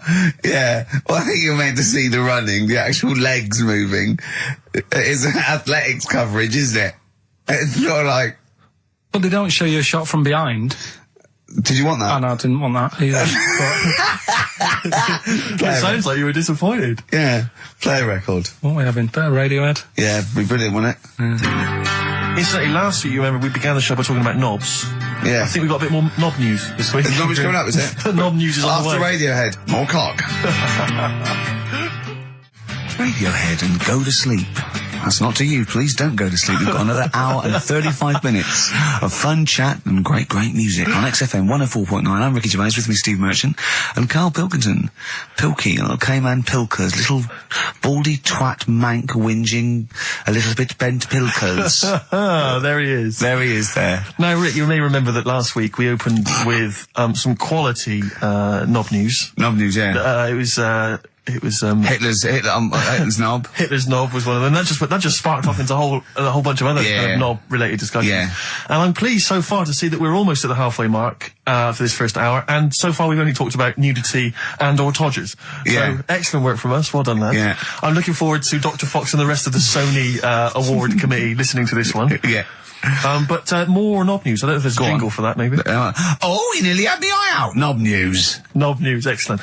This is an extraordinary story. A woman tried to sue her bosses for £210,000 after finding a cooked penis in a canteen stew.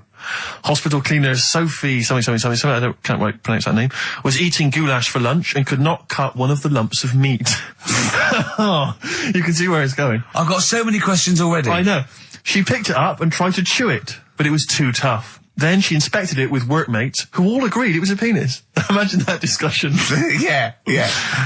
Miss McLata said she vomited for the rest of the day, instantly became a vegetarian, and had to have psychiatric help. It's not known whether the organ was from a human. The case continues. Well, it can be found out, so that's one thing. Obviously, the doctors aren't confused. They're not going, I don't know, I've never seen one like it. Yeah. Also, why is she eating goulash? I know. I mean, that's my first question. Why... Yeah. Lunch, what do you want? Oh, no, I fancy some goulash. Yeah. Oh, some gooly lash. Gooly lash, Thanks very much it. Indeed. Lancashire cockpot. Oh, brilliant. Is on the menu. Brilliant. Only £5.50. Wangers and mash. I'd love some wangers and mash, please. If you've got any knob-related puns, knob-food-related puns, then call XFM on 3426 14094. Ricky Gervais at xfm.co.uk. Call Chris Miles at radio1.xfm.winginmank. Yeah. Cock-co-gay. Cock a van. Cock-o-van. It's already done for you. There's wangers and mash, cock-o-van, Lancashire cockpot. You know. That's just off the top of our brains. Yeah. So, if you've got any of your own, keep them to yourself. We're not interested. What do you make of that, knob news? And he's in a hospital. I don't think so. Oh, yes, it was a hospital cleaner. You're right. Oh, cleaner. God. I know how your mind's thinking already. There's been a mix-up. What kind of mix-up? I love that. What, some bloke's gone in, some lesbian's gone in, wanted a sex change. She's got a carrot for a cock. Stewing steak. Stewing steak. Oh, that would be great. You're not a doctor, you butcher. This is not funny. There was some other news, whilst we're doing the knob news, just cram this one in. There was some story on some news website about some lad who wasn't happy with what he'd been given. Right. What do you mean? He had an op? No, he wanted to have an op. He wasn't happy with what God had given him. Yeah. What the Lord had popped downstairs for him. Sure. And sorry, no, wait a minute. Was he a bloke who wanted it? Yeah, fella. And what he wanted, he didn't want a knob, or he wanted a bigger knob? Wanted a bigger one. Right. Okay. And cost £5,000. Right. And they made a mess of it. Well, how did they make a mess of it? Don't know. It came out smaller than they went in with. Well, no. What do you mean? I don't know all the ins and outs. Oh, God. It's just he borrowed the money off his mum. There's been a slight mix-up. He borrowed the money off his mum? I love that. How bad is that? What do you want for your birthday, son? Yeah. Interesting. Thanks, Mum, for asking. A couple of bits of news as well. Hello, Doctor. How did it go? Well, firstly, don't look under the bandages and don't have the goulash for lunch. Yeah. It was smaller than you went in Mum, with. you got £5,000. Why? Just give me tell me what it's for. You can have it if you tell me what it's for. Well, look at that. Oh, you need a bigger one. Yeah, definitely. There's the money. Yeah. On you go. Nothing can go wrong. What did he say to the doctor then? That's rubbish. I didn't read all the ins and outs. I just, like I said, I saw Just it. looked at the picture. They want a picture. But you just thought, well, thanks for it. You just thought you'd pop that one in. Thanks. Yeah, that's the end. Knob News Extra. Yeah. Play record, Carl. So if you've got any knob news, we've got one more show left. Send that to ricky.gervais at xfm.co.uk and we'll hopefully get that knob news on there next week. Yeah. All right. Some Dizzy Rascal? Oh, Dizzy Rascal, yeah, he's one of the hot new English rappers. Let's play it. Dizzy Rascal, apparently, according to Carl, he hails from Bow, if he's listening. Good work. You have a number 3 hit with that. XFM 104.9, Ricky Gervais reading a magazine, Karl Pilkington, in a good mood today, so everything to play for. Some adverts. Excellent. Loosen your hold. South. That's great, and I love that one.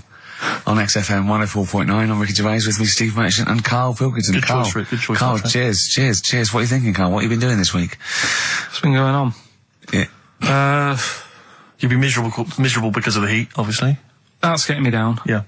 It's just the way people wander about as well with next to out on. Yeah. I'm always amazed by the men. It's just a certain breed of man. Guys, sometimes it's kind of builders, mechanics, taxi drivers, van drivers, but not necessarily students, all sorts of guys. And you sort of watch them walking down the street. They'll be walking down the street, girls, we'll see in their sort of summer gear, and it's literally, eyes go, look at those legs, oh, knockers, oh, I can't believe my luck, oh, and they're sort of talking to their mates, they're checking it, oh, it's an arse, I can't believe it, oh. Yeah. And it's like they sort of forget, there's like some kind of amnesia that sweeps over them during the winter months. Like it's a surprise. Yeah, and then it's like every time summer rolls around again and girls put on, they goes, I can't believe it, where have they been? They're back. Yeah. And they get so excited. Excuse me, love, but they have tits under their window. Exactly. Well, yeah. Bloody hell. Brilliant. It's great to see them again. Yeah. And then he gets to sort of October and they go, where have they gone? They just don't say anything. They just get on with it. Exactly. They're reminded. They completely forget. For sort of half the year. There was a fella this morning, I just nipped out having a cup of tea, reading the paper, reading that bit about nudists and that. Sure. And little old fella, must have been 75. Okay. Walks past, shoes, socks, sort of shorts, but because he's old, I don't think he's got like a normal pair of shorts. So we're like suit pants, but short. So really smart shorts I've never seen before. Yeah. But the thing is, with him being old and thin, it's just, don't do that. Don't walk around like that. What, the legs? The legs and the back. He'd look like a little tortoise without his shell on. And everybody outside the cafe. I've always wanted to see a tortoise without its shell on. Yeah. Just to see if it would run really fast and go, this is brilliant. Just scamper along. I saw a grotesque thing. I think it's Britain's fattest man. I'm not sure. He was huge. I mean, I don't wish him any ill, but so big. It was ludicrous. He was waddling down Oxford Street, and he was, genuinely, I'm not a big fan of ginormous people. Rick Waller, for instance, turns my stomach. This guy was twice as big. He was extraordinary. And he sat down on a big bench and literally took up the whole space.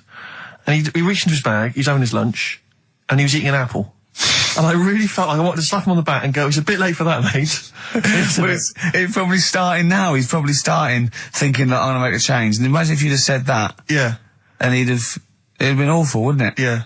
He cut it in half, put it between two slices of chocolate. I don't know how you get that. And waited for a pig to come past, shoved it in his mouth. Exactly. Just swallowed it whole. I don't know how he gets that big. And he was like, he'd come out to sort of soak up some of the sun, Well, you look better with a tan.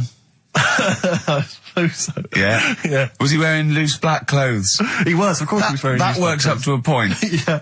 And then, it's not fooling anyone. Was it vertical stripes? Yeah. To make it look thinner. Just people sweep past and think it's night. Yeah. That's it.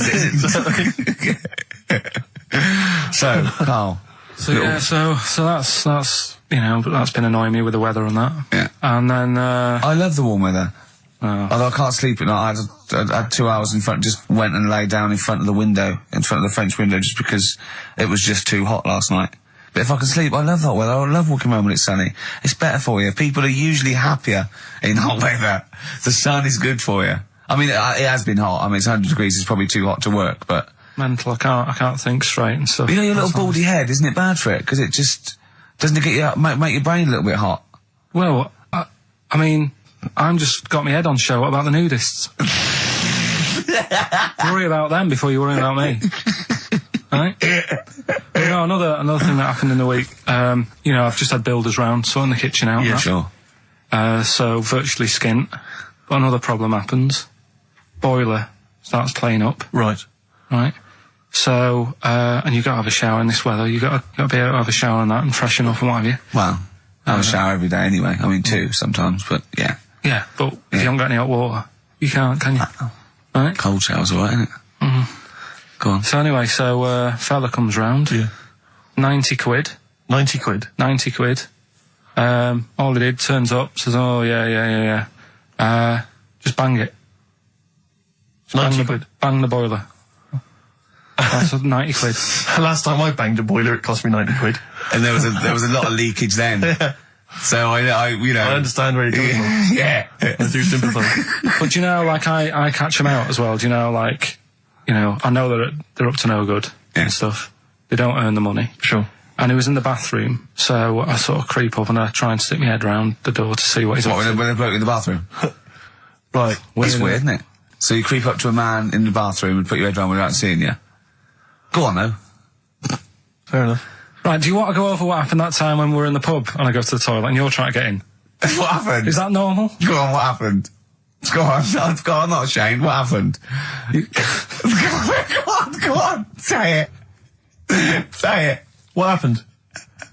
Well, don't start a story and then don't finish it. Or we'll do it later.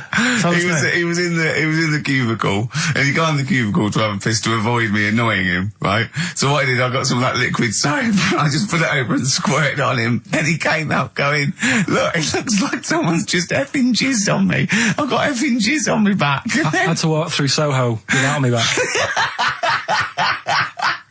I was walking through Soho, and when was it we had to go to the, when we went to the Ivy with those people?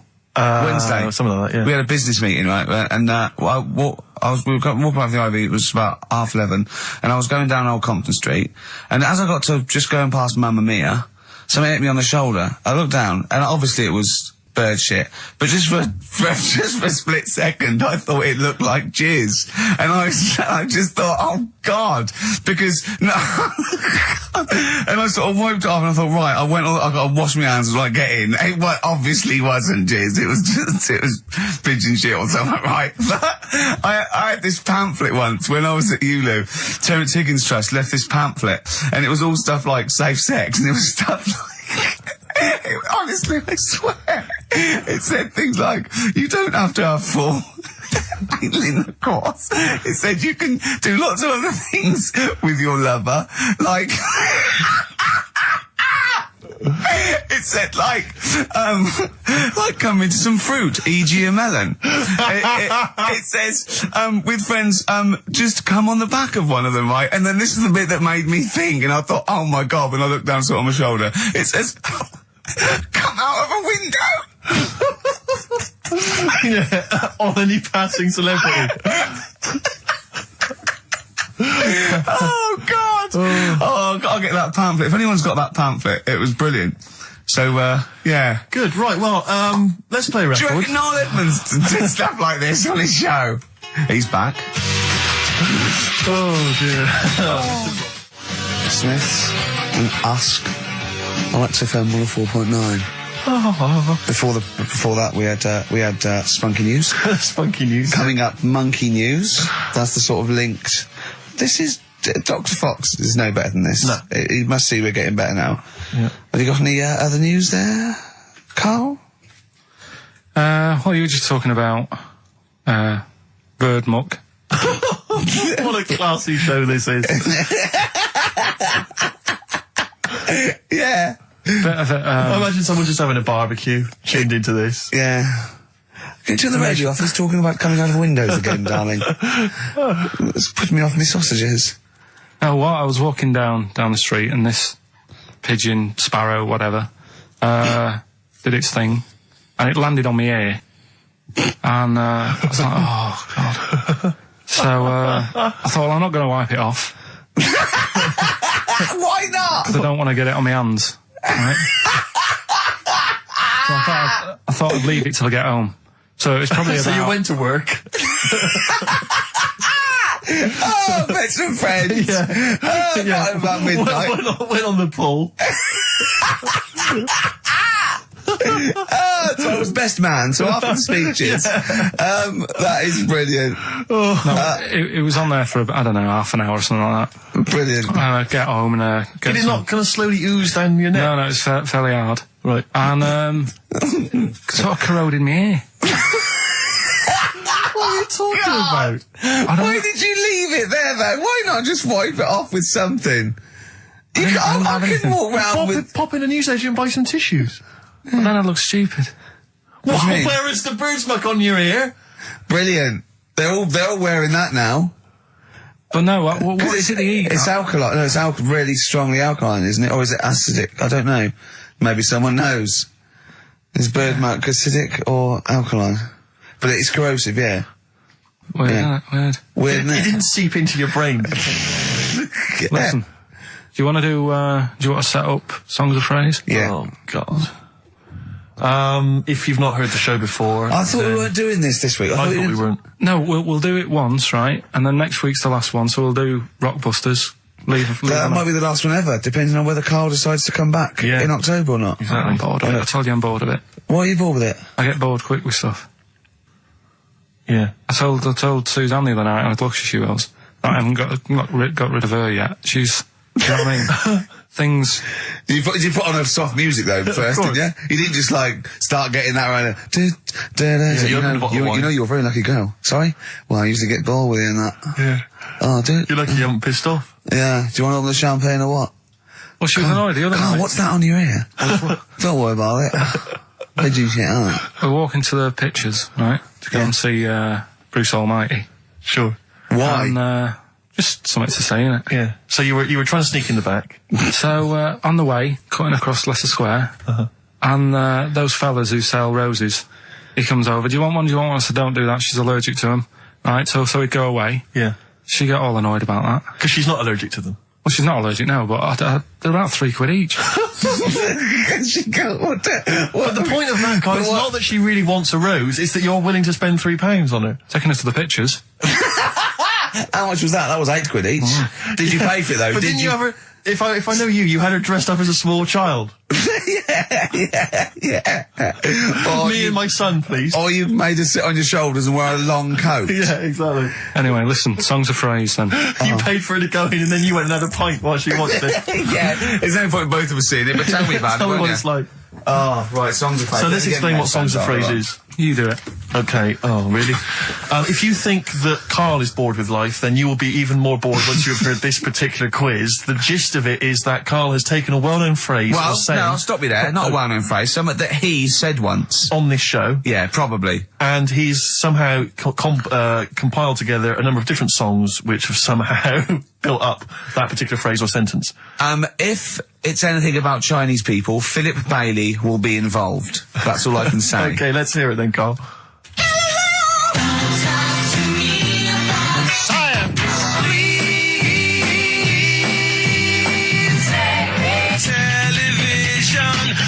Right. All right, I don't know what that is. I don't know what that was. This is appalling. I don't know this is what appalling. That is.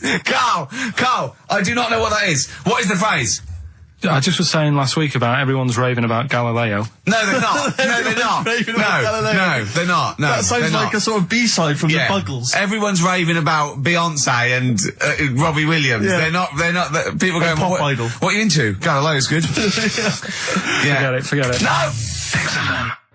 Placebo, song for Karl there.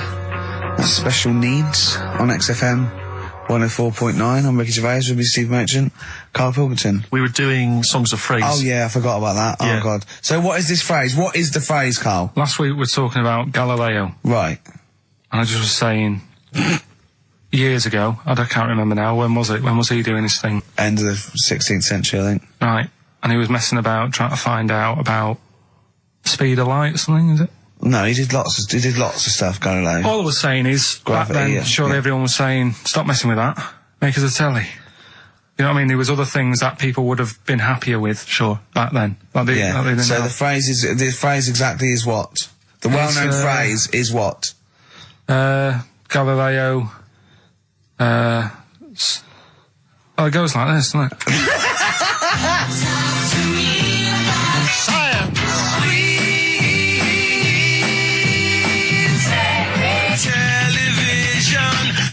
Right. So it's Galileo's stop talking to me about science. Make me television. Make me television. Yeah. So you email in with the bands and that. Brilliant. Right. That is rock bottom. I mean, the well-known phrase being Galileo, stop talking to me about science, make me television. As a well-known phrase is one of the weirdest things I've forget cheers out of windows and things like that. That is the weirdest thing I've heard on radio as a competition. Can we have that one next week? Okay, well here are the prizes. If you think, Rick, if you think the quiz has hit rock bottom, wait till I tell you these prizes. No, brilliant. I know that we're very much pushing new music on XFM and it's an alternative music station, so you'll be pleased that we're giving away now That's What I Call Music 55, featuring the likes of Busted and Daniel Bedingfield. Brilliant. You really know how to cater to our audience, don't you? The best dance album in the world, that includes DJ Sammy, Scooter, and Liberty X on there. So look forward to that. Yeah. This is not so bad. Nick Cave and the Bad Seeds, a live DVD of a, pardon me, a performance, and some, pardon me again, but anyway. That basically sums up the prizes. So, I won't tell you the rest, they're all monotonous. But, anyway, I think those crisps, Rick, have gone down the wrong way. Although I was eating goulash earlier. Sorry. I'm fine. So anyway, yeah, that's some of the prizes. And you can win some tat. So, if you can identify these artists. The well-known phrase, Galileo, start talking to me about science, make me television.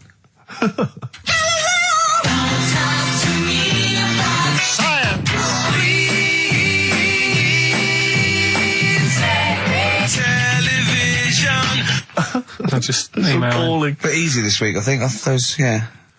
Play a record, Carl. I mean, it's ridiculous. Ricky.gervais@xfm.co.uk.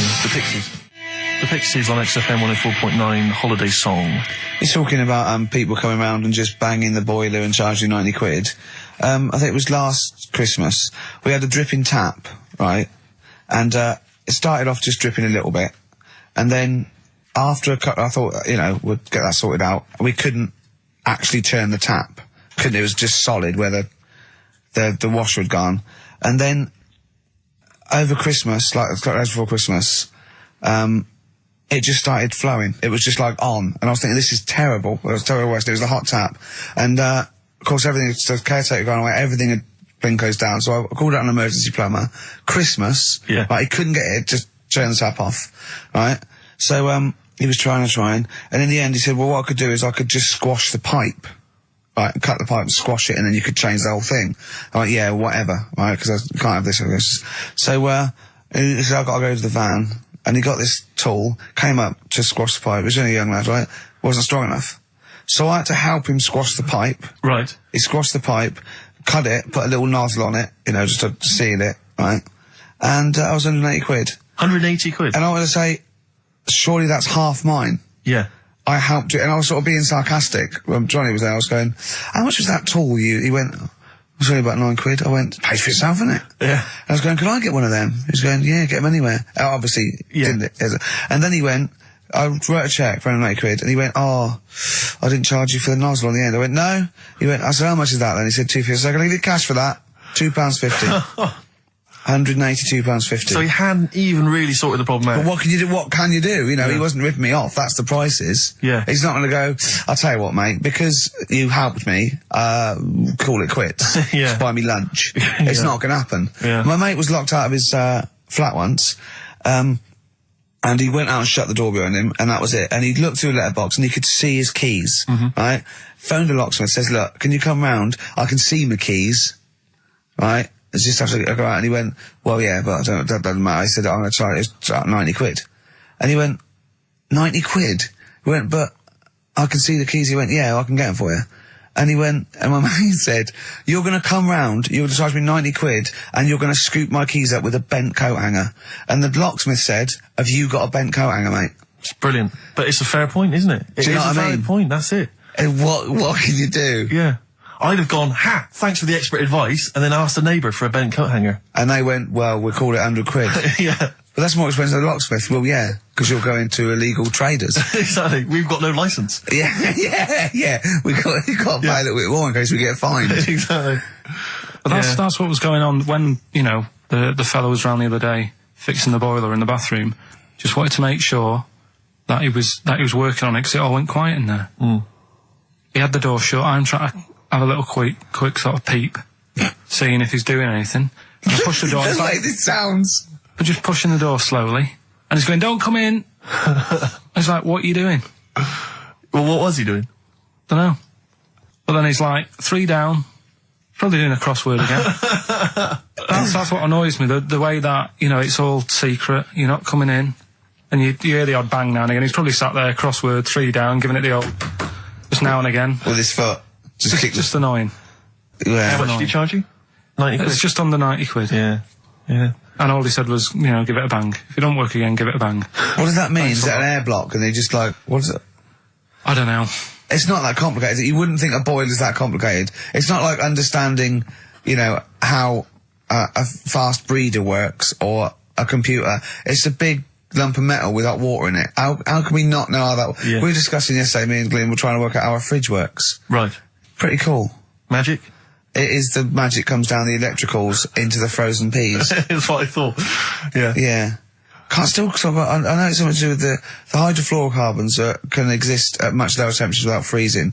So when they enter the fridge, sort of under pressure, as they flow round, because the pressure goes down, they take energy from the It's perhaps a discussion to have in the pub, but not on the air. I still can't figure out. I've never quite understood how a plane stays in the air. It always unnerves me when I'm in a plane. Turning a tap on, getting water. How basic are we going to go? Carl goes walking. Yeah. Yeah. Here's a bit of science for you. Go on. Right. Read the other day. Yeah. If you dug a big hole, right? Oh, God. Started digging, say in, wherever, Trafalgar Square, right? Yeah. You dig a big hole and you keep digging. Yeah. And you go right through the earth. Right. Out to the other side. Yeah. So you're somewhere in Australia or something, right? Yeah. And then you come back to London. Right. Stand next to the hole, jump in it. Apparently, you can jump through the world in 42 minutes. It's interesting. But then I was thinking, will you fall? And then when you come out the other end, would you fall back again? Well, yeah, you would, wouldn't you? What would happen is, you'd accelerate 10 metres per second to the centre of the Earth. But you'd have such inertia, you'd nearly go as far out the other end before it was like a bungee jump. So you'd nearly get as far as the other end, and then you'd go back again, and you'd keep going until back and forth, getting further and further away from making it until you went sort of back and forth in the centre, and then you'd stay still in the centre. Have you drilled a hole through the earth? Get in touch. Email xfm.co.uk and just let us know how you got on. Did you get to the other side? Did you get to Australia? Did you buy one of those funny cork hats? Did you see Paul Hogan? How does a fish work? Darkness, growing on me, XFM 104.9. I'm Ricky Gervais, with me Steve Merchant and Karl Pilkington. I lost him, didn't I, in a little conversation? Yeah, you were talking about quantum physics, to be fair. Yeah, I was explaining what a black hole was, because we were talking like that as well last night. And just halfway through, he just went, yeah. And put his headphones on. Yeah. Brilliant. Yeah. Oh, the thing about Karl is he speaks with such authority about things that he thinks he knows about. Monkeys. And when you try to explain to him about stuff, you know, he goes, no, of course ghosts exist. And you try to explain to him why it's conceivable they don't. No. He can't be bothered with that. Yeah, you did all your learning at about 12, didn't you? Yeah, but I'm still picking bits up now. Said without irony. Oh, brilliant. What have you learned recently? Anything interesting recently you've learned? Darwin. That's why I was asking you about him. Right. Yeah, Darwin. We know what you did, didn't you? I don't know what he did. I just read the other day that they've got a treatment for whatever illness he had. I thought that's a bit late. Can you imagine that, saying that to his family? What did Darwin do? I don't know. You were just trying to explain it to me, but I'm busy doing stuff, aren't I? I can't take it all in whilst I'm sorting the ads out, putting CDs in. You know what I mean? Ticking off the knob news. No, but he formulated the theory of evolution based on natural selection. Yeah, but wait, though. Do you think that's good? Do you think he's well done? You're impressed with that? Because you're not impressed with things like, you famously said, Newton, so it said gravity, but it was already there. If we'd have been floating around, it'd been a problem. We weren't, so keep out of it. That's what you said. You said Einstein. I've never used EMC squared in my life, but the bloke who invented the video recorder, I watch one a week. So I wonder if you're impressed by Darwin formulating, I think, the most important scientific theory since Newton's laws. Has it made a difference? Or whatever he said, would it have happened anyway? You can't do that. You're not allowed to say that. You can't say, oh, well done, I'd have found it eventually anyway. You can't do that. You've got to give people their due, do you know what I mean? But now it's difficult to find stuff because there's less to find out now. It's not a competition. But on what scale? On what scale are you looking at? Why do you mean there's less to find out? Well, now, I mean, they're bringing stuff out that... Do you know what I mean? It's just... The iPod. Well, yeah. Sure. Didn't see the point in that on the iPod. Do you know, he actually listed the 3 songs he'd ever want to carry around with him. I can't remember what they were. What are the 3 songs you'd Killing Georgie? Killing Georgie, yeah. Yeah, what else? Probably have Elvis in the Ghetto. Right. Yeah. Moving. Living in the City. Stevie. Do you know what I like? Do you know why that? Because that's like a little film to him. Yeah. That's 3 songs where there's a little story. He knows the ending. Yeah.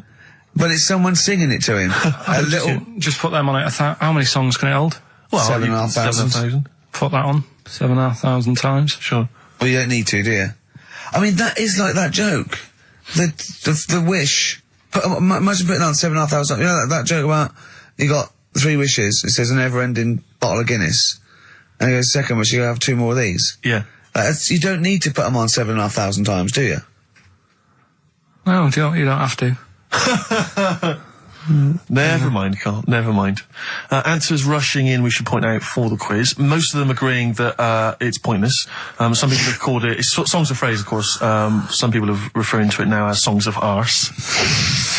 Which is more than appropriate. But you'll be pleased to know that it's ending this week, and next week we've got the return of the even more pitiful Rockbusters. For the last one. That's back for the last one. We'd perhaps also need your petitions to Karl. If you want us to stay on the air, then you need to petition Karl, giving good reasons why he should stay, why this show isn't boring, or rather why he shouldn't be bored by it. I mean, you're bound to be bored as listeners, but obviously he's running out of steam now. What are you fed up with? You're just fed up with, in general, are you? I mean, you want your Saturdays back, do you? Just want a bit of a life back, that's all. But you don't do anything with your life when you've got it. Why don't you do this instead of, like, your day job? Can't. It's more important than my day job, innit? That's what earns the company money and that. Know what I mean? Well. So... Why don't you do a regular show then? Sack someone who's, quite frankly, not putting the way. I've done that. I did that years ago. What do you mean? Done it. Told you, I've done a lot of stuff. Boxing, done. Tick. Dancing, done. No, you turned up, the place was shut. Yeah, but... Dancing? When did you do dancing? That's when he went and said, I want to do dancing, and he went along to the place, and it was shut, and that was it. And he said, I didn't do it anymore. That's not doing it, is it? Boxing, he had a fight with one lad, then the lad beat him up, and he didn't go again.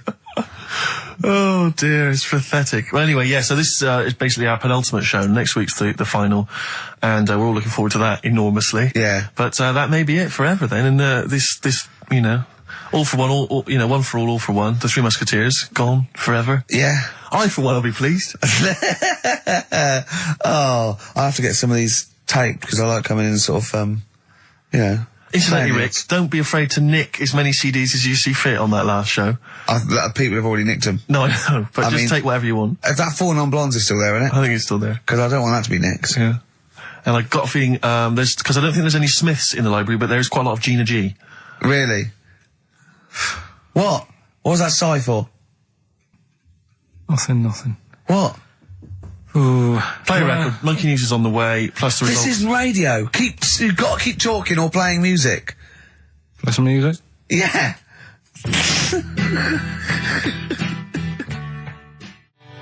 Heart of Gold by Neil Young on XFM 104.9. Pop Idol, of course, begins this evening. I know you're looking forward to it, Rick. Yeah, love it. It's always a joy, isn't it? Especially those early rounds with the mentors. Yeah. Yeah, they are always extraordinary.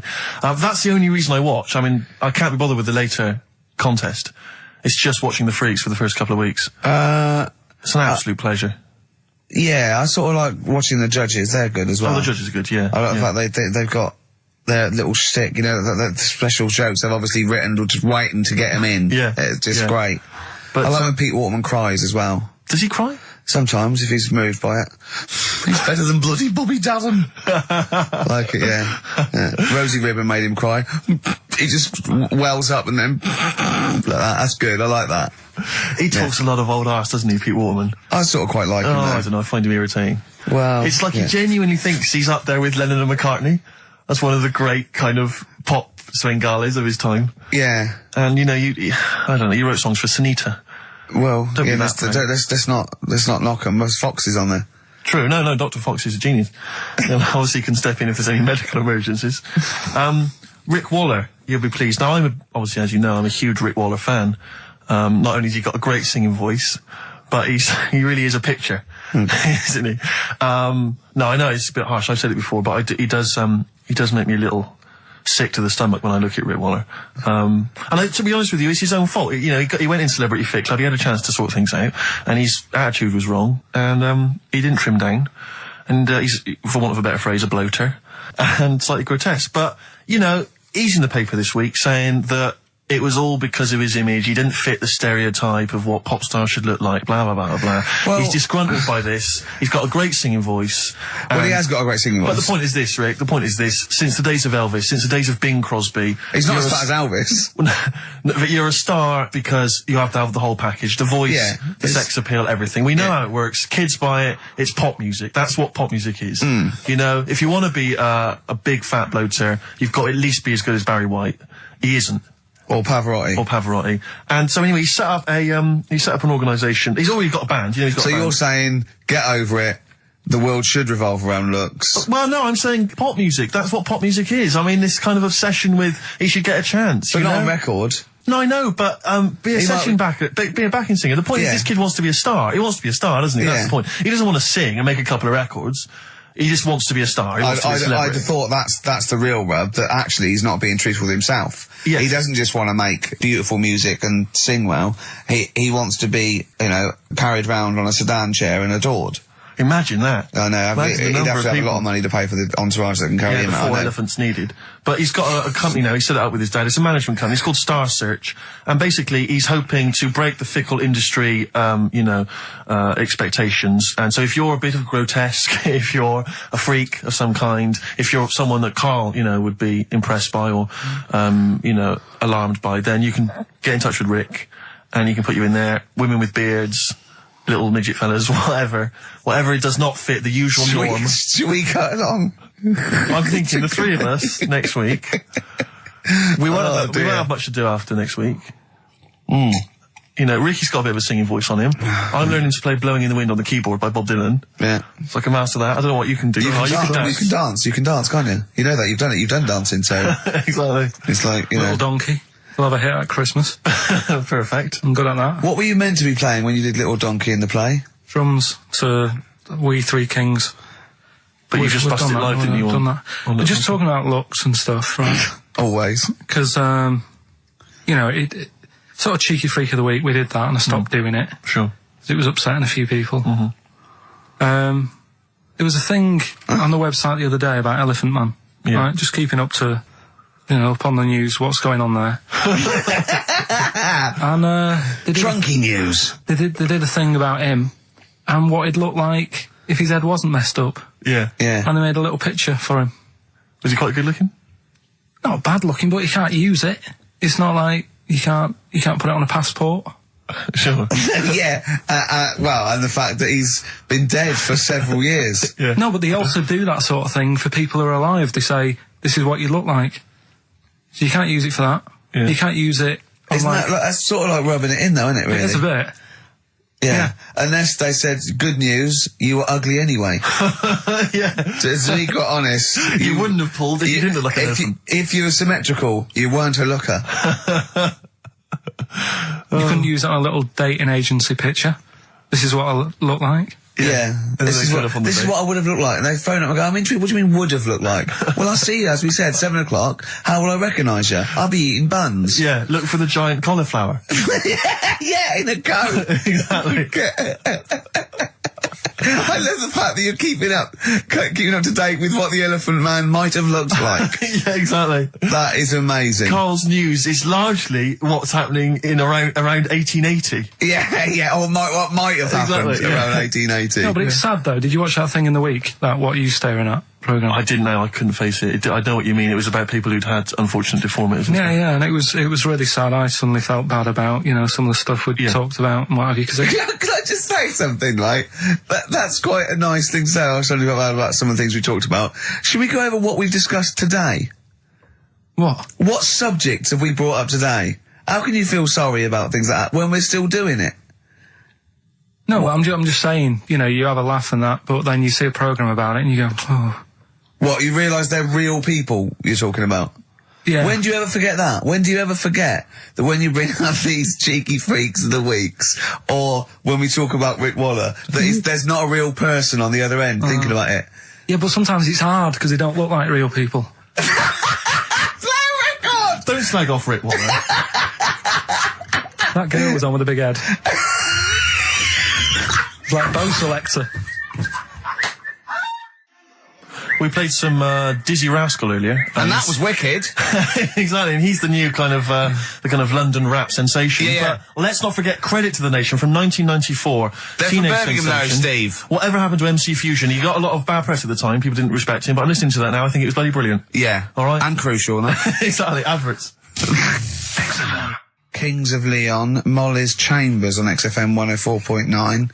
I'm Ricky Gervais, you're Stephen Merchant, and that little bald head mank over there is Karl Pilkington. Cockaliki soup? Cockaliki soup is fine. That was one from Nick. Thanks for that, Nick. Yeah. Is it I was referring to the woman who chewed on a knob in a goulash. Exactly. If you just tuned in, you've missed that hilarious story. Yeah. We still don't know why she was eating goulash. I've got a rash, look, come up my arm, look at that. Brilliant, fascinating, thanks for that. That's from rubbing his head, getting him an headlock. And have you got some on your hair? Because look at that, that's like a heat rash. What do you wash your hair with? Have you still got that bird shit behind your ear? What is that? That's really worrying, isn't it? It's like how, like, the body changes over many years of sort of certain things. Yeah. It's like your body changes to protect yourself from the sun and what have you. Yeah. My head just got used to being rubbed. Yeah. It's reacting now. Oh, that's a defence mechanism. Yeah. Right, I see. All right. Look at that, that's horrible. Anyway. You've got something on your hair, you know. Monkey news? I was going to say the winner. I don't think anyone cares. Oh, come on, someone got all of them, didn't they? Well, okay, play it again then. This was Songs of Phrase. You did this. The well-known phrase is Galileo, stop talking about science, make me television.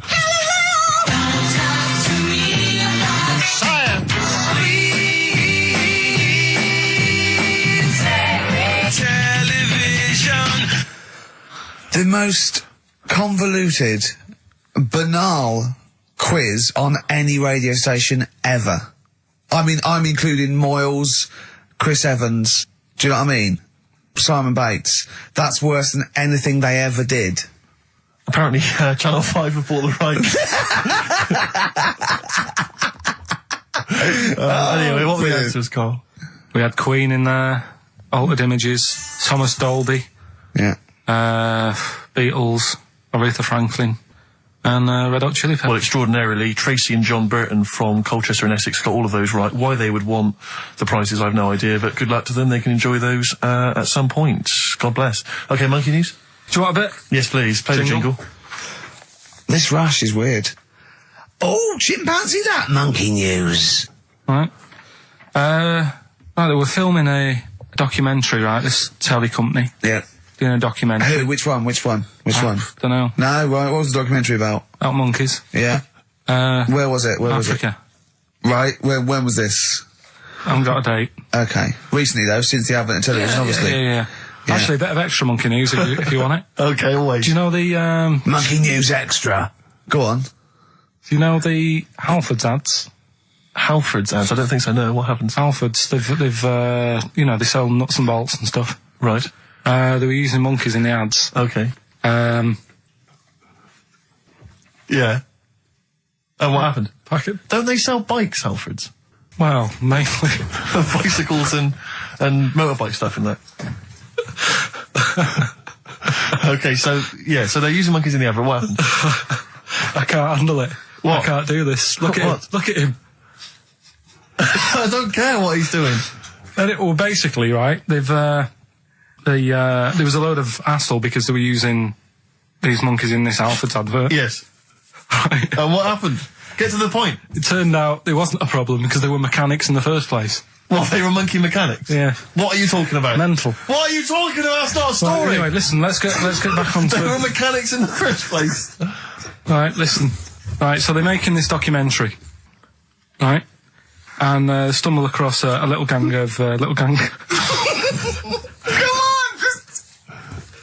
Get on with it, please. Little gang of monkeys. That's Yes. the first time I've ever laughed. I'll hear that. I know. Well, brilliant. What do you want, a cake? Come on. Can we play a song? Oh, I don't understand what is wrong with you, you freak. It's making me laugh. Just tell us the story. All right, then. All right. So anyway, right, so there's this documentary being made. They found a little gang of monkeys. Right, play a song. I don't know what's going on here. I apologise. It's as if you were looking forward to Monkey. Got to hide your love away. According to the Beatles on XFM 104.9. I'm Ricky Gervais with me, Steve Merchant. Right, Carl, come on. Monkey news. Everyone's composed. The jingle, please. Oh, chimpanzee that monkey news. Excellent. Okay. Right, where were we? We were just start again. There's some people making a documentary. For what? Okay. Making a documentary in the jungle and that. Right. Stumble across a little gang. Okay, come on. All right. A little gang of monkeys. Yeah. Oh, come on. So the camera crew are there filming it. Yes. Everything's going normal. Nothing odd about it. Okay. They're not running a restaurant. They've not got any barber shops. Nothing. No. Just regular monkeys going about their business. Yeah. So anyway, what normally happens is the monkeys sleep with the partner. They already do what? They don't sort of sleep around and that. Once they find the girlfriend or the boyfriend or whatever, yeah. they stick with them, right? Okay. But anyway, they were watching this one, right? And it's going around a bit, sleeping around. Oily. And it was getting fatter. They thought, this is a bit odd. Yeah. Right? So followed it round and see it having it away. Turns out, little prostitute.